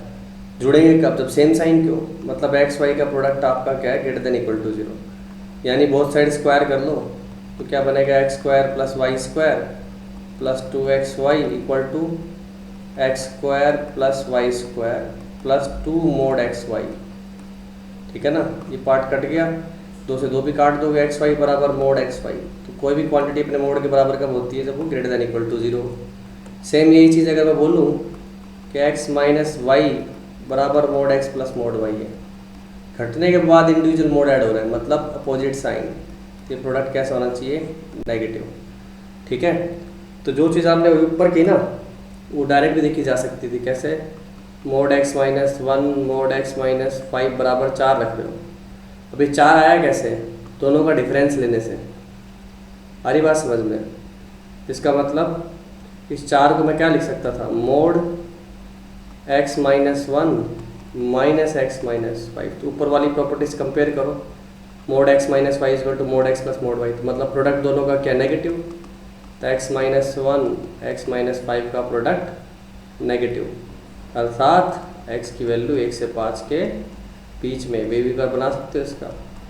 तो प्रॉपर्टी कैसे यूज़ करनी है मैंने समझाया आपको, एक्सप्रेशन देख लो, ठीक है। ये दोनों property, mod x plus Y equal to mod x plus mod Y, individual sum से जनरेट हो रहा है, तो मतलब प्रोडक्ट पॉजिटिव, डिफरेंस जनरेट हो रहा है तो प्रोडक्ट नेगेटिव। तो ये था आपका मॉडुलस फंक्शन, ठीक है, इसका यूज़ कर सकते हैं आप। अब आगे पढ़ रहे हैं अपन सिग्नम फंक्शन, बिल्कुल मोड के जैसा ही है, लिखते ऐसे हैं SGN(x) या फिर सिग्नम x, ठीक है, y is equal to signum x या फिर SGN(x) भी लिख सकते हैं। सीधी डेफिनेशन है 1 अगर x पॉजिटिव है, 0 अगर x नेगेटिव है, सॉरी 0 है, और -1 अगर x नेगेटिव है, ठीक है। एक तरह का इंडिकेटर फंक्शन है, कितना पॉजिटिव उससे मतलब नहीं है, थोड़ा पॉजिटिव ज़्यादा पॉजिटिव कैसा ही पॉजिटिव हो, +1 इसकी आउटपुट है, इसको ऐसे भी डिफाइन करते हैं लोग, मोड एक्स बाई एक्स अगर x not equal to zero है, जीरो अगर एक्स बराबर जीरो। तो आप देख रहे हो अगर एक्स पॉजिटिव हुआ तो मोड एक्स एक्स ही होगा, कट के वन आ जाएगा। एक्स नेगेटिव हुआ तो मोड एक्स माइनस एक्स को लेगा तो कट के माइनस वन आ जाएगा।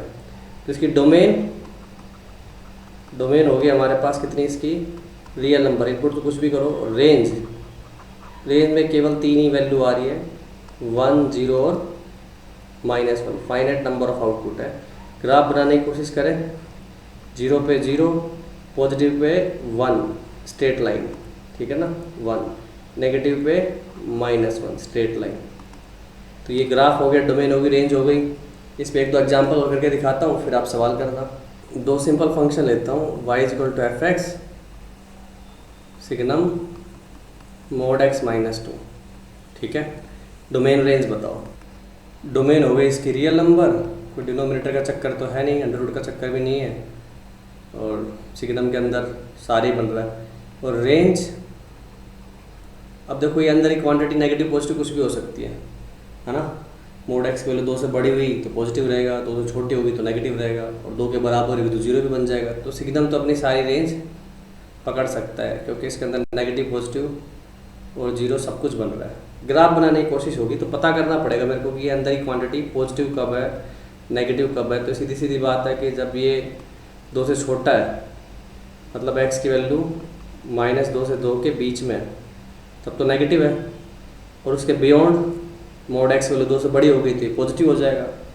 और 2 और -2 पे मोड की वैल्यू 2 के बराबर होती है तो 0 हो जाएगा। तो ग्राफ में देखो सीधे सीधे -2 से 2।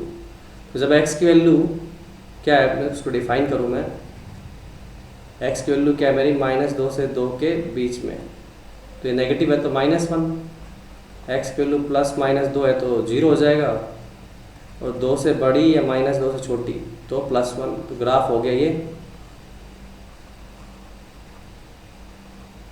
इजी। एक और सिंपल सवाल ऐसा ही, y = signum mode x -1 upon mode x -4, domain range graph सब बनाओ। तो डोमेन पहले निकाल देता हूँ, बॉटम 0 नहीं होना चाहिए। तो डोमेन हो गई अपने r ले लो, एक्सेप्ट मोड की वैल्यू 4 के बराबर ना हो, मतलब x की वैल्यू +-4 नहीं चाहिए मेरे को, बाकी कुछ भी करो आप। तब इसको देखो थोड़ी देर के लिए, मोड x -1 मोड x -4 है, इसका पॉजिटिव नेगेटिव चेक करना है। तो मोड x को थोड़ी देर के लिए मैं बोल देता हूँ z -1 z -4, बेबी कर बना दूँ इसका 1 4। नज़र आ रहा आपको, जब z की वैल्यू 1 से 4 के बीच में है तो नेगेटिव, 4 के ऊपर पॉजिटिव, 1 के पीछे भी पॉजिटिव, ठीक है। मतलब z मतलब मोड x की वैल्यू जब 1 से 4 के बीच में, तो ये भाई साहब नेगेटिव दिख रहा है, मतलब अपना y का वैल्यू क्या दिखेगा, -1। तो ये तो पता ही है कि मोड x की वैल्यू 1 से 4 के बीच में, मतलब x की वैल्यू -4 से -1 यूनियन 1 से 4, ये मोड में सोल्व किया आपने। और उसके 4 के उधर चले जाओ, या इसके अलावा जो भी इंटरवल देखोगे आप, उन सब में क्या बनेगा मेरे पास, पॉजिटिव। और 1 कर दो मोड x की वैल्यू तो y की वैल्यू 0 हो जाएगी, सिग्नम के अंदर 0 तो मतलब 0। ग्राफ देखो, प्लॉट कर देता हूँ, पॉइंट -4 -1 1 4, तो 1 से 4 के बीच में -1, बाकी जगह +1, यहाँ 0 यहाँ 0, +1 4 +-4 पे डिफाइन ही नहीं है, डोमेन का नहीं है ना पॉइंट। तो फटाफट इस पे आप सवाल लगा लीजिए। अब फिर बढ़ेंगे हम आगे ग्रेटेस्ट इंटीजर फंक्शन और फ्रैक्शनल पार्ट। चलिए दोस्तों आगे बढ़ते हैं ग्रेटेस्ट इंटीजर फंक्शन की तरफ। एक और इम्पोर्टेंट स्पेशल फंक्शन, कैसे लिखते हैं अपन इसको, ब्रैकेट x, ठीक है। जब भी ये ब्रैकेट के साथ देगा तो डिफाइन करेगा क्वेश्चन में, हमेशा इस ब्रैकेट का मीनिंग क्या है। सो वी से this is greatest integer function which returns greatest integer,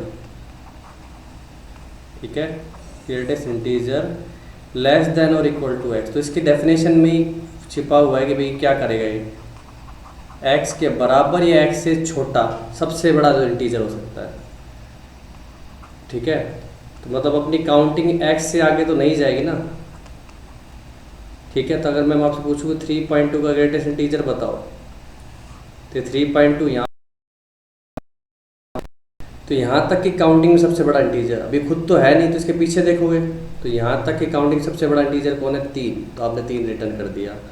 मैंने लिखा 4.7, ओके, तो ऑब्वियस सी बात है 4.7 कहीं यहाँ पे, अभी खुद तो इंटीजर है नहीं तो पीछे आके देखो 4 दिखेगा यहाँ तक की काउंटिंग में, और देखो -5.1 नंबर लाइन पे -5.1 कहीं यहाँ पे है, तो इसके जस्ट पीछे कौन सा इंटीजर है, -6, ठीक है। तो आपको किधर कूदना है, जस्ट पीछे कूदना है। अगर ये खुद इंटीजर हो जाए तो बहुत अच्छी बात है, नहीं तो आपको पीछे रहना है, जहाँ तक काउंटिंग है जस्ट पीछे कौन सा इंटीजर है। 3.4 लिखा है तो जस्ट पीछे मेरे पास 3 है, -6.7 लिखा है तो जस्ट पीछे मेरे पास -7 है। ध्यान रखना -6 आगे आएगा तो पीछे, तो इसको तुम ऐसे सोच सकते हो एक लिफ्ट जो ऊपर जा रही है ना, उसका डिस्प्ले देख तो आप, डिस्प्ले पर हमेशा फ्लोर रहता लास्ट जो आपने देखा था, जब तक अगला फ्लोर नहीं आ जाएगा वो पुराना फ्लोर ही डिस्प्ले करता रहेगा, चाहे लिफ्ट कहीं भी बीच में हो।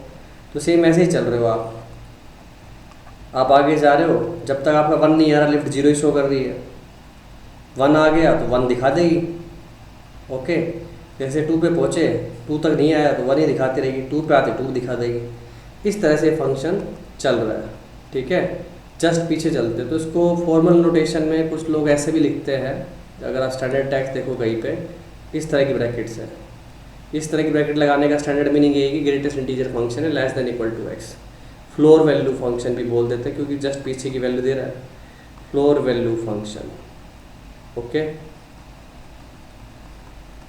तो इसका डोमेन रेंज डिस्कस कर लिया जाए तो इनपुट तो आप कैसे भी रियल नंबर डाल सकते हो इसका अंदर, सबका वैल्यू देकर नंबर लाइन पर x कहीं पे टिक सकता है, पर जो आपका आंसर है वो तो हमेशा क्या आएगा, एक इंटीजर्स का सेट है कि नहीं, आउटपुट हमेशा इंटीजर है। अब ग्राफ की बात करें, चलते हैं, 0 पे खड़ा कर देता हूँ पहले, तो 0 पे हो तो 0 ही आंसर आ रहा है।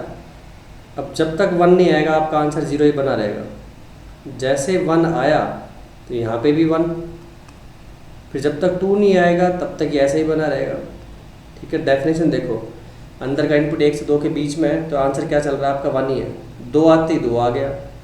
इस तरह से ये फंक्शन ग्रो करता रहेगा, है ना। 3 आते 3 पे चले जाओगे, 3 से 4, 0 से जैसे पीछे कूदे तो -1 आ गया, -1 जैसे पीछे कूदे -2 आ गया, है कि नहीं। तो स्टेप अप फंक्शन है, देखो कैसे चल रहे हो आप, स्टेप स्टेप स्टेप स्टेप, तो इसको हम स्टेप अप फंक्शन भी बोल सकते हैं, ठीक है, ग्राफ के नेचर की वजह से, सिर्फ टर्मिनोलॉजी। तो आई होप आपको graph function domain range clear हो गई होगी। अब कुछ प्रॉपर्टीज़ पे चर्चा की जाए तो ब्रैकेट x की वैल्यू 0 रहेगी, इसका मतलब साफ पता है कि x की वैल्यू कहाँ है, 0 से 1 के बीच में। ब्रैकेट x की वैल्यू x ही आंसर आ जाए तो अपने को पता है कि आप इंटीजर पे ही हो, फ्लोर पे ही हो, तो वही आंसर आएगा। और ब्रैकेट -x का क्या होगा, देखो माइनस कैसे मैनेज करना है ये हमेशा सीख लो। एक चीज़ अपने को पता थी कि भाई कि मोड -x मोड x ही होता है, सिग्नम -x, देखो साइन पलट जाएगा ना, पॉजिटिव नेगेटिव होगी तो -1 देगा, और नेगेटिव होगी माइनस लगाने से पॉजिटिव हो जाए तो +1 दे देगा, तो माइनस बाहर आ गया, ठीक है। ब्रैकेट -x, दो बातें हो सकती हैं, या तो आपका x इंटीजर ही है तो उस केस में -x हो जाएगा, और x अगर इंटीजर नहीं है तो थोड़ी सी एनालॉजी समझो, जैसे आपने -4.1 रखा तो आंसर आपका -5 आना है, -4.1 के लेफ्ट में -5 है, और 4.1 का ब्रैकेट क्या होता है 4, ठीक है। तो -5 कैसे बनेगा, -1 -4 करके, इसका मतलब -1 माइनस ब्रैकेट x, ठीक है। ऐसे कोई टेस्ट लगा के आप चेक कर सकते हो कि जो आप सोच रहे हो सही है कि नहीं, ठीक है। याद ना भी आए, कुछ इधर उधर याद आ जाए तो चेक जरूर कर लेना कोई वैल्यू डाल के। तो ये कुछ प्रॉपर्टीज़ हो गई। सेम ऐसे अगर मैं bracket x plus bracket -x लिखना चाहूँ तो सीधी बात 0 हो जाएगा, कब, जब x आपका इंटीजर है, क्योंकि x -x 0 हो गया, और x अगर इंटीजर नहीं हुआ तो फिर -1 आ जाएगा। ऊपर वाली प्रॉपर्टी का यूज़ करो, आप समझ में आएगा। और एक और बहुत basic property, bracket x plus i, it will always be bracket x plus i, where i क्या है, एनी इंटीजर। देख सकते हो 7.2 7.2 प्लस 3 10 ही आंसर आना है, तो 7 प्लस 3 लिख दूँ डायरेक्टली। तो ये प्रॉपर्टी काम की है, इक्वेशंस वगैरह सोल्व करने में हेल्प करती है अपने को। आई सीधा बाहर निकाल दो तो पूरी ब्रैकेट में ही दिखेगी। ठीक है, एक सिंपल सा सवाल अगर मैं इस पर लेना चाहूँ तो ब्रैकेट एक्स का square plus twice of bracket x plus 2 minus 7 is equal to 0, ये इक्वेशन सोल्व करनी है मेरे को। तो देखो अगर मैं ब्रैकेट एक्स को टी मान के क्वाड्रेटिक बना सकता आराम से, लेकिन ये दिक्कत दे रहा है, तो यहाँ से 2 बाहर निकाल सकते क्योंकि वो प्योर इंटीजर है। तो एक बन गया 2 ब्रैकेट एक्स, 2 बाहर आएगा तो 4 हो जाएगा। तो सुंदर सी क्वाड्रेटिक बन गई, t square plus 2t minus 3 is equal to 0। T जिसको मैं टी किसको बोल रहा हूँ, ब्रैकेट एक्स को। सो फैक्टर भी दिखाई दे रहा है, t plus 3 and t minus 1 is equal to 0। So bracket x की वैल्यू आ गई मेरे पास, एक तो माइनस 3 और एक ब्रैकेट एक्स की वैल्यू आ गई 1। अब नंबर लाइन पे सोचो, -3 -4, तो जब भी आप x यहाँ पे खड़ा आपका, तो आंसर हमेशा क्या आएगा, -3 और 1। तो जब भी इसके बीच में खड़े हो तो आंसर क्या आएगा, 1। तो x की वैल्यू क्या होगी हमारे पास, -3 से -4 पे ओपन, देख लो ना, -4 पे ओपन है, -2 रहेगा यहाँ पे, -2 पे क्या है अपना ओपन, और यूनियन ये क्या होगा अपना 1 से 2 पे ओपन। ठीक है, 2 कर दो तो फिर 2 ही हो जाएगा ना आंसर, 2 पे ओपन। 1 से अपन 2 पे पहुंच रहे हैं पर पहुंचे नहीं है, तो जब तक नहीं पहुंचोगे तब तक ब्रैकेट का आंसर तो 1 ही रहेगा। ठीक है, तो इससे कुछ इनइक्वालिटी वगैरह भी बात कर ली जाए। ब्रैकेट एक्स की वैल्यू मान लो कोई इंटीजर है लेस देन यहाँ पे चल रहा है, तो एक्स का वैल्यू क्या होगा, इक्वल टू लगा दो तो एक्स की वैल्यू आप क्या कर सकते हो, less than equal to n होगा तो आंसर एन ही आ जाएगा, नहीं तो पीछे कितना भी जा सकते हो। जैसे मैंने लिख दिया, जैसे ब्रैकेट एक्स की जो वैल्यू है वो मेरे को चाहिए 1 से इक्वल और 4 के बीच में, समझ रहे हो। ब्रैकेट एक्स की वैल्यू 1 4 भी हो सकती है, तो 4 ब्रैकेट एक्स का आंसर कब तक आएगा, जब तक आप 5 पे ना पहुंच जाओ। 1 या 1 से आगे 2 में तो 1 आ ही रहा है, तो सीधा सीधा बोल सकता हूँ कि एक्स की वैल्यू क्या है, 1 से 5 पे ओपन। इस दौरान ब्रैकेट एक्स की वैल्यू 1 से 4 के बीच में ही घूमती रहेगी। जैसे जनरली बोला जाए ब्रैकेट एक्स, तो ब्रैकेट एक्स इंटीजर ही है, तो तुम गेस भी बना सकते हो ब्रैकेट एक्स की वैल्यू 1 हो सकती है, 2 हो सकती है, 3 हो सकती है, 4 हो सकती है। तो अकॉर्डिंगली देखो कौन सा इंटरवल बन रहा है, तो इस तरह से अपन सोच सकते हैं। और बेसिक प्रॉपर्टीज देखी जाए ब्रैकेट एक्स की, तो you always know bracket x is always less than equal to x, but it will be greater than x minus 1, है ना। x कहीं पे भी खड़े हो आप, या तो x के बराबर हो जाएगा, या जस्ट पीछे जो भी इंटीजर होगा डेफिनेटली वो इंटीजर x और x माइनस 1 के बीच में मिलेगा आपको। तो ये बड़ी काम की प्रॉपर्टी, लिमिट वगैरह में काम में आ जाती है। माइनस वाली प्रॉपर्टी से अपन ने, और इनइक्वालिटी वाली प्रॉपर्टी भी देख चुके हैं।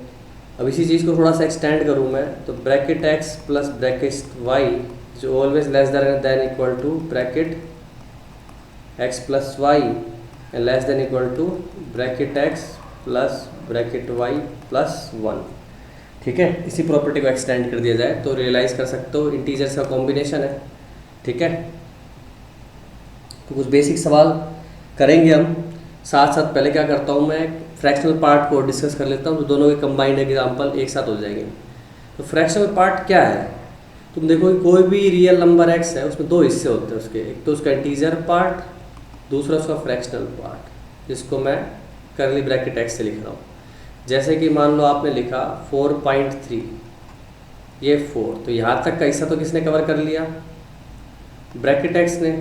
तो बचा हुआ 0.3 क्या है, करली x। ठीक है, तो ये बात होता है ना, करली x क्या है अपना, x माइनस ब्रैकेट x। तो एफ एक्स एक फंक्शन डिफाइन विच रिप्रेजेंट्स फ्रैक्शनल पार्ट, इसलिए इसको फ्रैक्शनल पार्ट फंक्शन बोलते हैं। इन जो कि इंटीजर पार्ट तो इसने कवर कर लिया ब्रैकेट ने, फ्रैक्शनल पार्ट ये हो जाएगा। तो जैसे अभी थोड़ी देर पहले देखा अपन ने 4.3 का फ्रैक्शनल पार्ट, 0.37 का फ्रैक्शनल पार्ट 0 प्योर इंटीजर है। और अगर मैं -3.1 लिख दूँ तो फिर फ्रैक्शनल पार्ट क्या होगा? 0.1 नहीं होगा, ध्यान रखिए 0.9 होगा। नेगेटिव में थोड़ा सतर्क रहना है। -3.1 तो इधर अपना -4 है ना, तो इंटीजर पार्ट -4 है, तो -4 से 3.1 तक पहुंचने के लिए आपको 0.9 ऐड करना पड़ेगा इसके अंदर, है ना। तो फ्रैक्शनल पार्ट आप देख पा रहे हो, इसकी रेंज गैस कर सकते हो। डोमेन में तो कोई प्रॉब्लम ही नहीं है। डोमेन क्या होगी अपनी? All real. रेंज जो है इसकी वो है अपनी 0 से लेके 1 के हमेशा बीच में रहेगी। 1 पे ओपन है ना, 0.999 तक जा सकते हो आप, पर 1 करते ही पूरा ऐड करते तो अगला इंटीजर ही आ जाएगा। तो इसका ग्राफ बनाना है, उससे पहले कुछ प्रॉपर्टीज़ पे नज़र डाल ली जाए।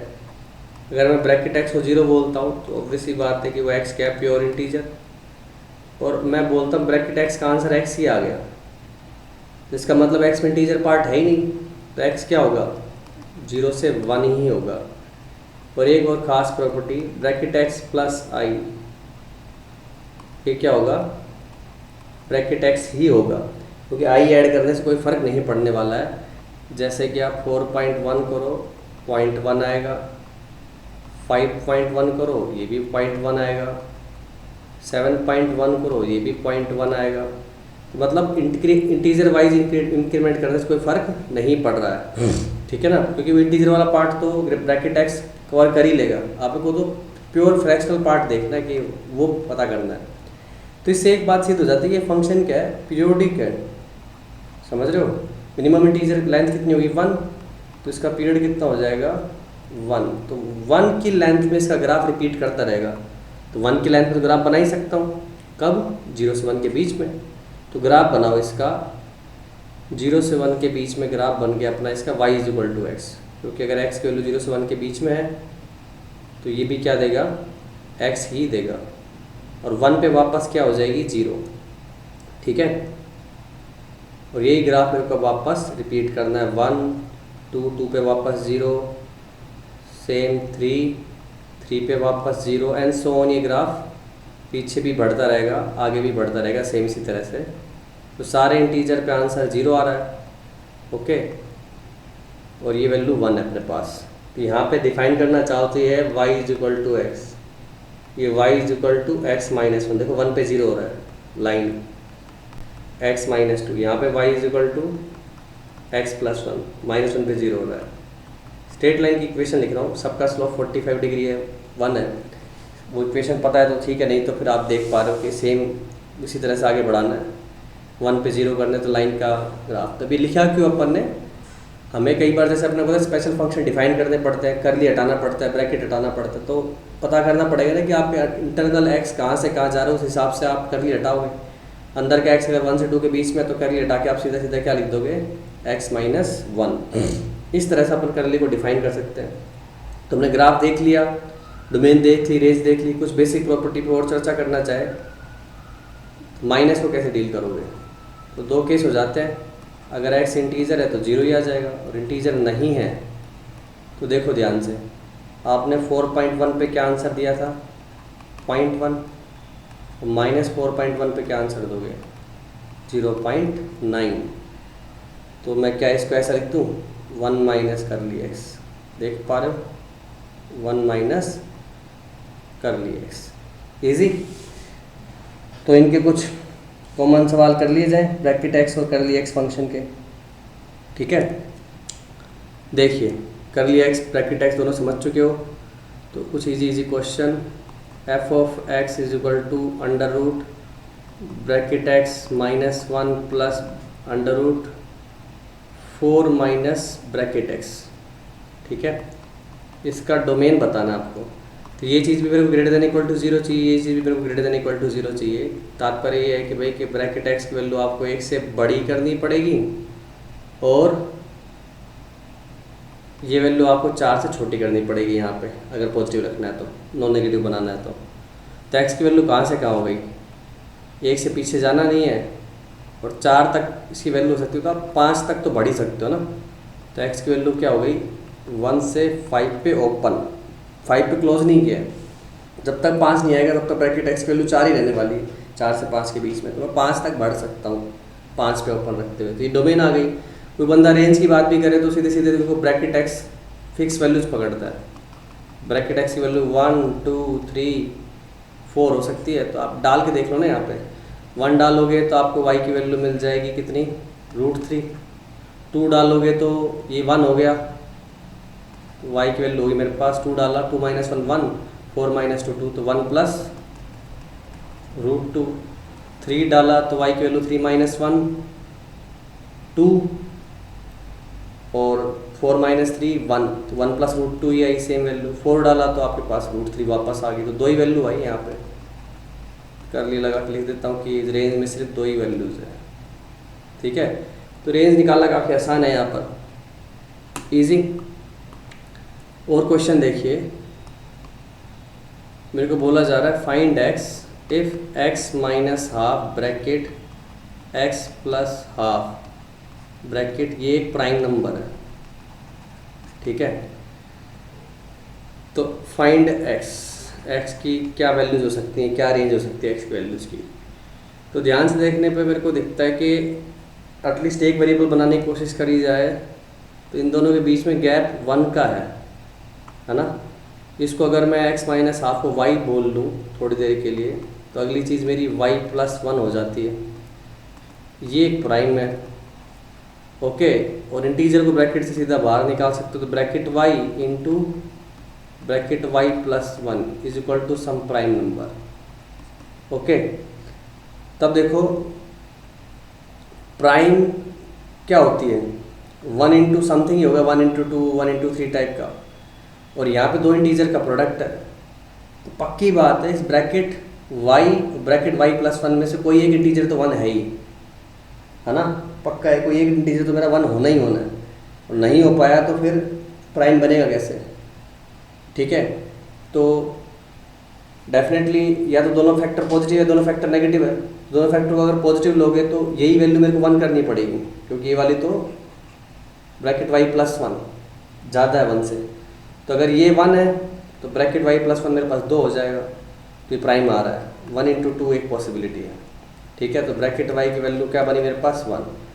मतलब ब्रैकेट x - हाफ की वैल्यू होगी 1। तो इसका मतलब x - हाफ जो है वो 1 से 2 के बीच में, 2 पे ओपन। मतलब x का वैल्यू क्या हो गया, 3/2 से लेके 5/2 पे ओपन। या फिर नेगेटिव कर लो, ठीक है ना। 2 ही बन सकता है मेरे पास, क्योंकि 3 इंटू 1 5 इंटू 1 का कॉम्बिनेशन है कि दोनों के बीच में 1 का गैप है, तो 1 इंटू 2 ही बनेगा। तो या मैं इसको क्या बना सकता हूँ, -2 इंटू -1।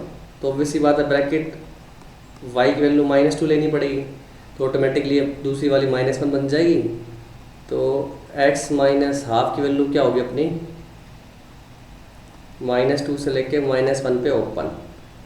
ये क्या बन गया, -3/2 x -हाफ पे ओपन। ठीक है, तो यूनियन कर लो, फाइनल x की वैल्यू क्या आ गई मेरे पास, -3/2 -हाफ ओपन यूनियन क्लोज 3/2 5/2 पे ओपन। इजी। x - हाफ को मैंने देखो y मान लिया, तो एक का ही गैप था। बेसिक इनकी प्रॉपर्टीज़ का यूज़ किया, चलाते गए, उससे एक चीज़ बन के आ गई। एक इक्वेशन और सोल्व करते हैं, सिंपल सा question. 2 bracket x = x plus करली x। ठीक है, तो इसे सोल्व करने की बेसिक डेफिनेशन हमने क्या ली हुई है, कोई भी x को आप क्या लिख सकते हो, ब्रैकेट x प्लस करली x।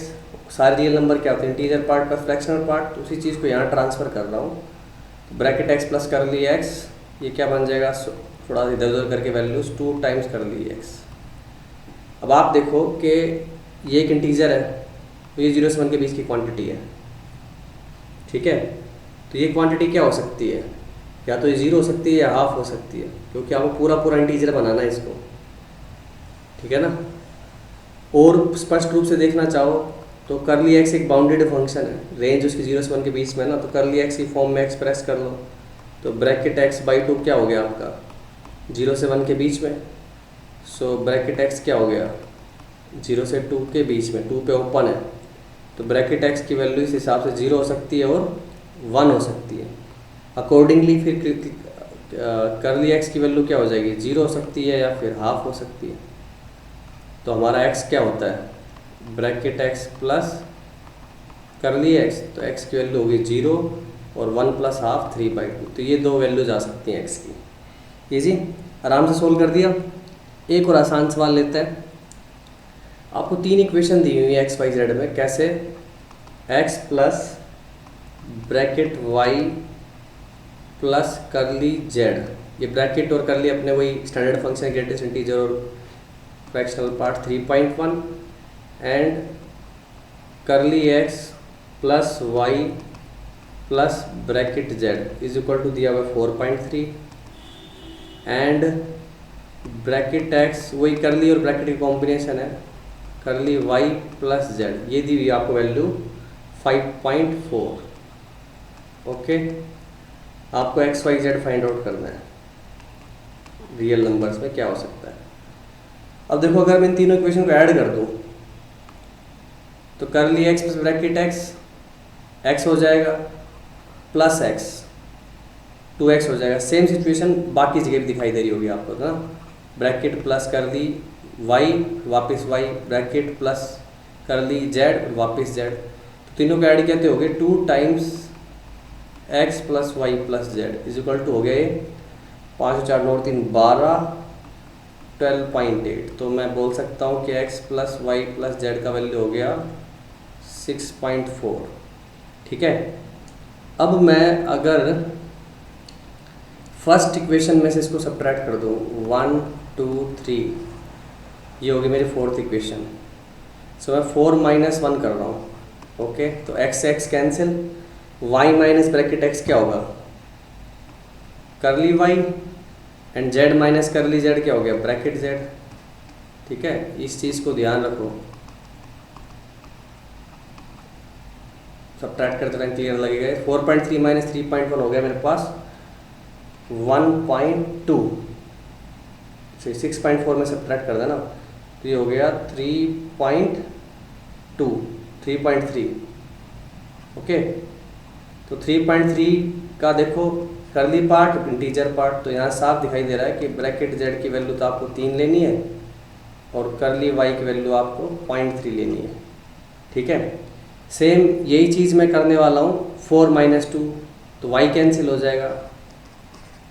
ठीक है, then x minus curly x bracket x, z minus bracket z curly z, 6.4 minus 4.3, तो ये कितना हो जाएगा मेरे पास 2.1।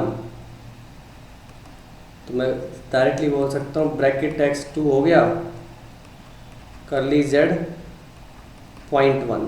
ठीक है, सेम ऐसे ही 4 माइनस 3 कर लो, फिर से एक कॉम्बिनेशन मिल जाएगा। 4 माइनस 3 करूँगा, z से cancel, x minus bracket x करली x, y माइनस करली y bracket y, 6.4 minus 5.4 that is 1।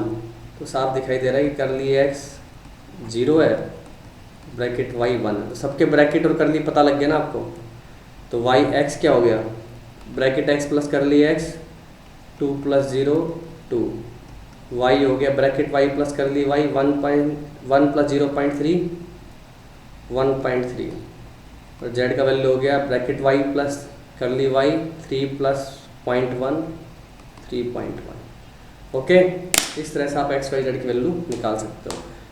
तो आप कुछ सवाल इस स्पेशल फंक्शन पे भी लगा लो, फिर मैं नेक्स्ट क्वेश्चन करवाऊंगा सारे फंक्शंस को लेके डोमेन और रेंज से रिलेटेड, तो आपको बेसिक फंक्शन का क्लियर हो जाएगा। तो चलिए कुछ मिक्स प्रॉब्लम लगा ली जाए डोमेन और रेंज पर फंक्शंस के। अब इसमें कुछ बातों का ध्यान रखना, मान लो हमारे पास एफ एक्स प्लस माइनस जी एक्स फंक्शन है, या मल्टीप्लिकेशन में या डिवीज़न में है, तो हम क्या करेंगे कि अलग अलग फंक्शंस की डोमेन निकाल लो और उनकी कॉमन डोमेन लेंगे जहाँ पे सब वैलिड हो जाए, अर्थात फाइनल आंसर में क्या कर देंगे, इंटरसेक्शन सारी डोमेन्स का। तो कोशिश करनी सबसे छोटी डोमेन सबसे पहले निकाल लो, क्योंकि उसके बियॉन्ड तो कुछ होना नहीं है। तो इस तरह से अपन करते हैं। तो चलिए एक सिंपल सा सवाल, डोमेन निकालनी है आपको। एफ एक्स है आपका रूट साइन एक्स। ऑब्वियस ही बात है कि ये जो डोमेन है एक्स कुछ भी डाला जा सकता है, पर अंडर रूट है तो अंदर की क्वांटिटी पॉजिटिव होनी चाहिए। तो ये जो चीज़ है कई बार पॉजिटिव हो सकती है क्योंकि इसकी डोमेन रियल नंबर है। यहाँ थोड़ा बाउंडेड सीन दिख रहा है, 16 minus x square always greater than equal to 0, so x square less than equal to 16। तो ये मेरे को दिख गया कि ये एक्स का वैल्यू -4 से 4 ही है।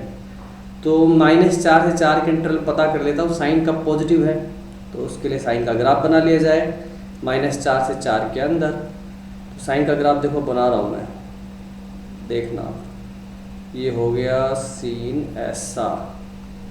तो भाई ये है पाई, ये 2 पाई, ये -पाई -2 पाई। ज़्यादा पीछे जाने की जरूरत नहीं है। पाई की नॉमिनल वैल्यू होती है 3.14।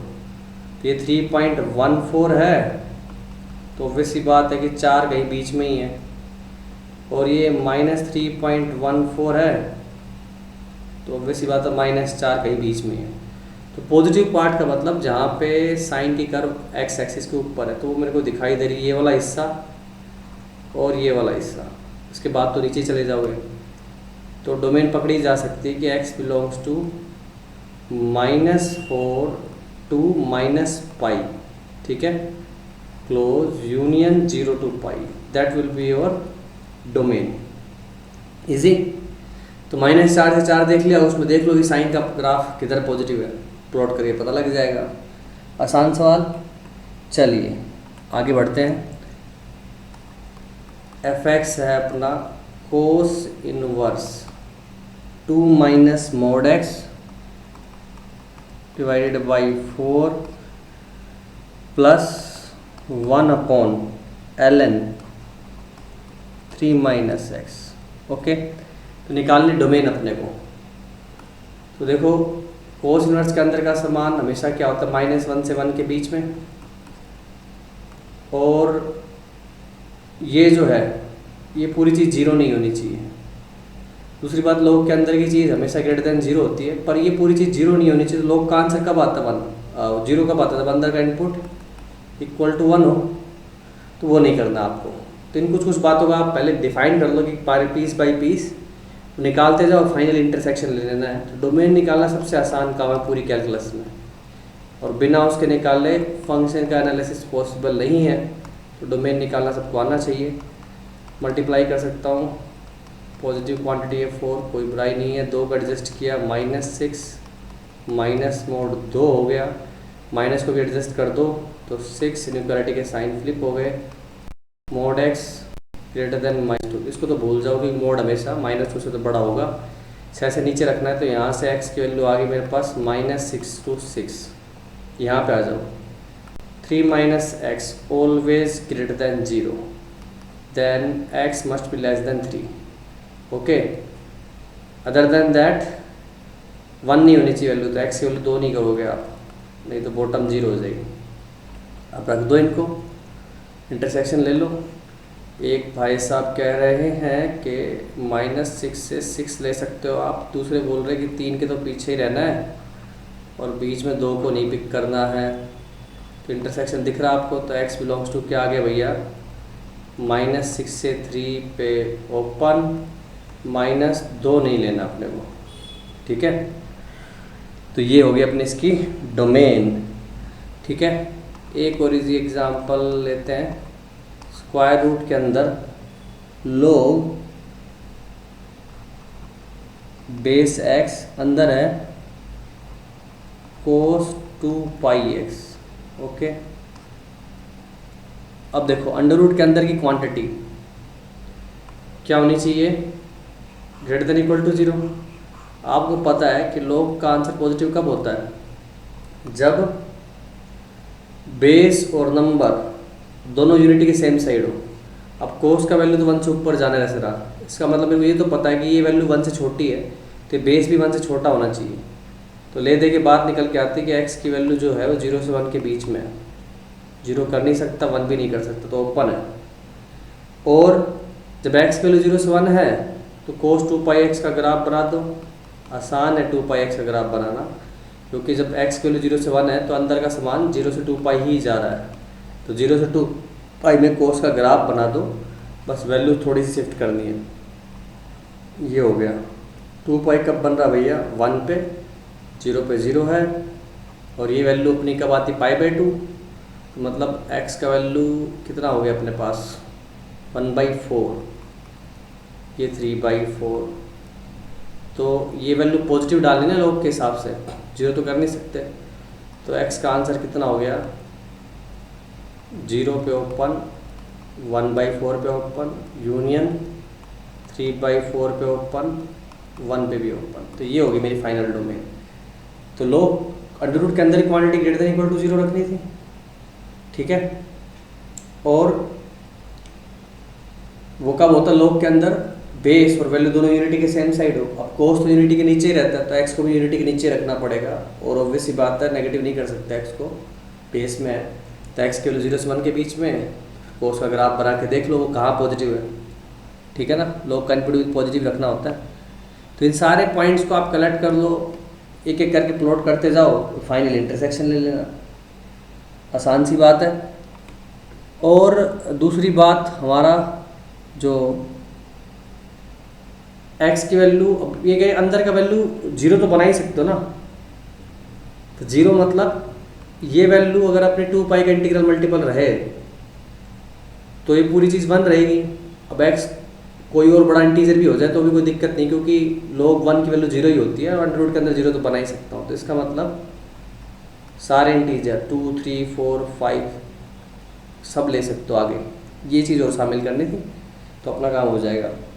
अब एक f(x) लो, एक फंक्शन, डोमेन निकालते हैं, 1/(x), बहुत सारे फंक्शन मिक्स करूँगा, plus log 1 minus curly x, जितनी भी कंस्टेंट है सब मिक्स करते हुए चलेंगे, x² minus 3x plus 10 plus 1/√2 minus mod x, ठीक है, प्लस 1/√2 सीकेंट, उसके अंदर है sin x, ठीक है। डोमेन निकालनी है, तो नंबर ऑफ कंस्टेंट आइडेंटिफाई करते हैं। 1 log का बेस, log का इनपुट 3, ये चीज़ क्या करनी है मेरे को? ग्रेटर देन 0, 4 और 5वां ये भी ग्रेटर देन 0 करना है। तो बारी बारी से करते हैं। अब देखो सबसे पीछे अगर मैं देखूँ सीकेंट sin x की वैल्यू -1 से 1, वो सीकेंट का एंगल है रेडियन में, तो -1 से 1 यहाँ पे होता है। तो फोर्थ क्वाड्रेंट में सीकेंट हमेशा पॉजिटिव ही होता है। दूसरा सीकेंट की वैल्यू हमेशा 1 से बड़ी ही होगी अगर पॉजिटिव है, तो पता नहीं सीकेंट की रेंज क्या थी अपनी, -1 के पीछे है 1 के ऊपर। ये चीज़ हमेशा क्या ओवरऑल 1 से बड़ी ही रहेगी, बराबर 1 भी हो जाएगी, बीच में 0 आता है, तो कोई टेंशन नहीं है। यहाँ पे x को जो मर्जी है पुट करो। तो इस पार्ट का जो मैं कहूँ लास्ट पार्ट का, तो x रियल नंबर है, जो मर्जी करो। Bottom greater than equal to 0 रखना है, तो 2 माइनस mod x मेरे को ग्रेटर देन 0 रखना है। इक्वल टू 0 भी नहीं कर सकता बॉटम में ना, अंडर रूट के अंदर क्वांटिटी ग्रेटर देन 0, तो mod x हो गया लेस देन 2। तो ये थोड़ा सा छोटी डोमेन आ गई मेरे पास, तो सब कुछ इसके अंदर ही होने वाला है, जो भी होने वाला है। यहाँ पे पहुँचो, लोग का इनपुट हमेशा पॉजिटिव रखना है। मेरे को दिख रहा है इस क्वाड्रेटिक का d नेगेटिव है, तो ये क्वाड्रेटिक हमेशा पॉजिटिव रहेगी, क्योंकि ग्राफ पूरी तरह ऊपर है, तो इसमें x कुछ भी डाल सकता हूँ। अगेन 1 माइनस करली x हमेशा 1 से छोटा होता है, तो 1 माइनस करली x पॉजिटिव होगा। बस प्रॉब्लम ये होगी log का बेस 1 नहीं होना चाहिए, तो करली की वैल्यू मैं 0 नहीं करूँगा, ठीक है। मतलब x की वैल्यू इंटीजर्स नहीं होनी चाहिए, करली 0 हो जाता है इंटीजर वैल्यूज़ पे, ओके। दूसरा ब्रैकेट, अब खेलना इसी इंटरवल में ही मेरे को, ब्रैकेट की वैल्यू 0 नहीं करनी है, वो होती मेरे पास 0 से 1 के बीच में। तो अब खुल गया ना अपना पूरा ये सामान। तो -2 से 2 पे भी ओपन था, बीच में -1, 0, 1, इन पे भी ओपन ही रखना है, इंटीजर है ना। और ये तो पूरा इंटरवल उड़ाना ही है मेरे को, क्योंकि ब्रैकेट 0 हो जाता है, ठीक है। तो अपने डोमेन क्या हो गई? x बिलोंग्स टू -2 से -1 यूनियन -1 से 0 यूनियन 1 से 2, तो ये मेरी डोमेन हो गई। इजी। तो जितने भी कंस्टेंट सब कलेक्ट करके एक साथ इकट्ठा कर लो, फिर चलते रहो। अब कुछ क्वेश्चन डोमेन और रेंज पे इकट्ठे ले लो। y is equal to sine log base 2x, इसकी डोमेन और रेंज दोनों निकालनी है।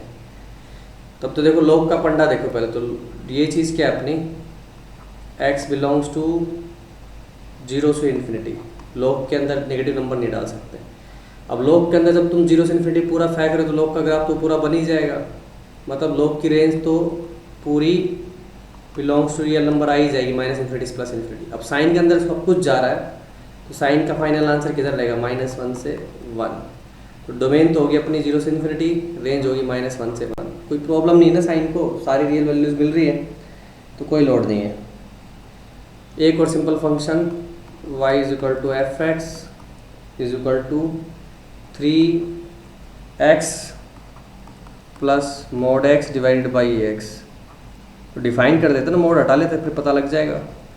x अगर ग्रेटर देन इक्वल टू 0 है, इक्वल टू 0 तो कर ही नहीं सकते भाई आप, बॉटम 0 हो जाएगी। ठीक है, तो ये फंक्शन बन जाता है मेरे पास 3x plus x 4x divided by x 4, और लेस देन 0 तो ये -x खुलेगा, 3x minus x 2x divided by x 2 हो जाएगा। इजी। तो डोमेन तो सीधी सपाट दिखाई दे रही है कि r-0, 0 नहीं पुट करोगे, और रेंज में केवल 2 ही एलिमेंट आएंगे, जो मर्जी x डालो आप, 2 और 4। इजी। चलिए एक सवाल और, फिर ये लेक्चर की समाप्ति होगी फाइनली, और हम बहुत सारे डोमेन, रेंज और फंक्शन की डेफिनेशन से रिलेटेड सवाल करेंगे। ठीक है, कॉन्सेप्ट को अच्छा करना है। ट्रिग्नोमेट्री में ऑलरेडी देख चुके हो, ये चीज़ होती है अपने पास 1 - 2 sine square x cos square x, 2 से मल्टीप्लाई डिवाइड कर दो। ट्रिग्नोमेट्री के बेसिक फॉर्मूला यूज़ कर रहा हूँ, साइन 2 थीटा वाला, तो sine square 2x divided by 2। अब देखो भाई, डोमेन निकालने का मतलब बॉटम 0 नहीं होनी चाहिए, तो मैं चेक तो कर लूँ, साइन स्क्वायर थीटा है तो ये वैल्यू तो कहाँ से कहाँ भागेगी, 0 से 1 ही जा सकती है, स्क्वायर कर दिया ना, डिवाइड बाई 2 करो तो हाफ तक ही जाएगी, तो 1 माइनस ज़्यादा से बड़ी क्वांटिटी हाफ, बॉटम कभी 0 नहीं होनी, तो डोमेन आपकी होगी सारे रियल नंबर। रेंज, अब ये पूरी वैल्यू क्या हो गई, 0 से लेके हाफ तक, 0 पुट किया 1 माइनस 0 1 आ गया, 1 माइनस हाफ करूँगा तो हाफ 2 आ जाएगा ऊपर। तो y की वैल्यू होगी अपनी कहाँ से कहाँ तक, 1 से लेके 2 तक सब पकड़ लो।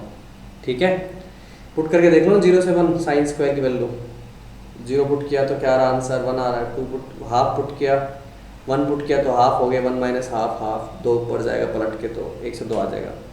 ओके, इसी के साथ लेक्चर की समाप्ति करता हूँ। डोमेन रेंज के सवाल लगाओ फटाफट अब आप।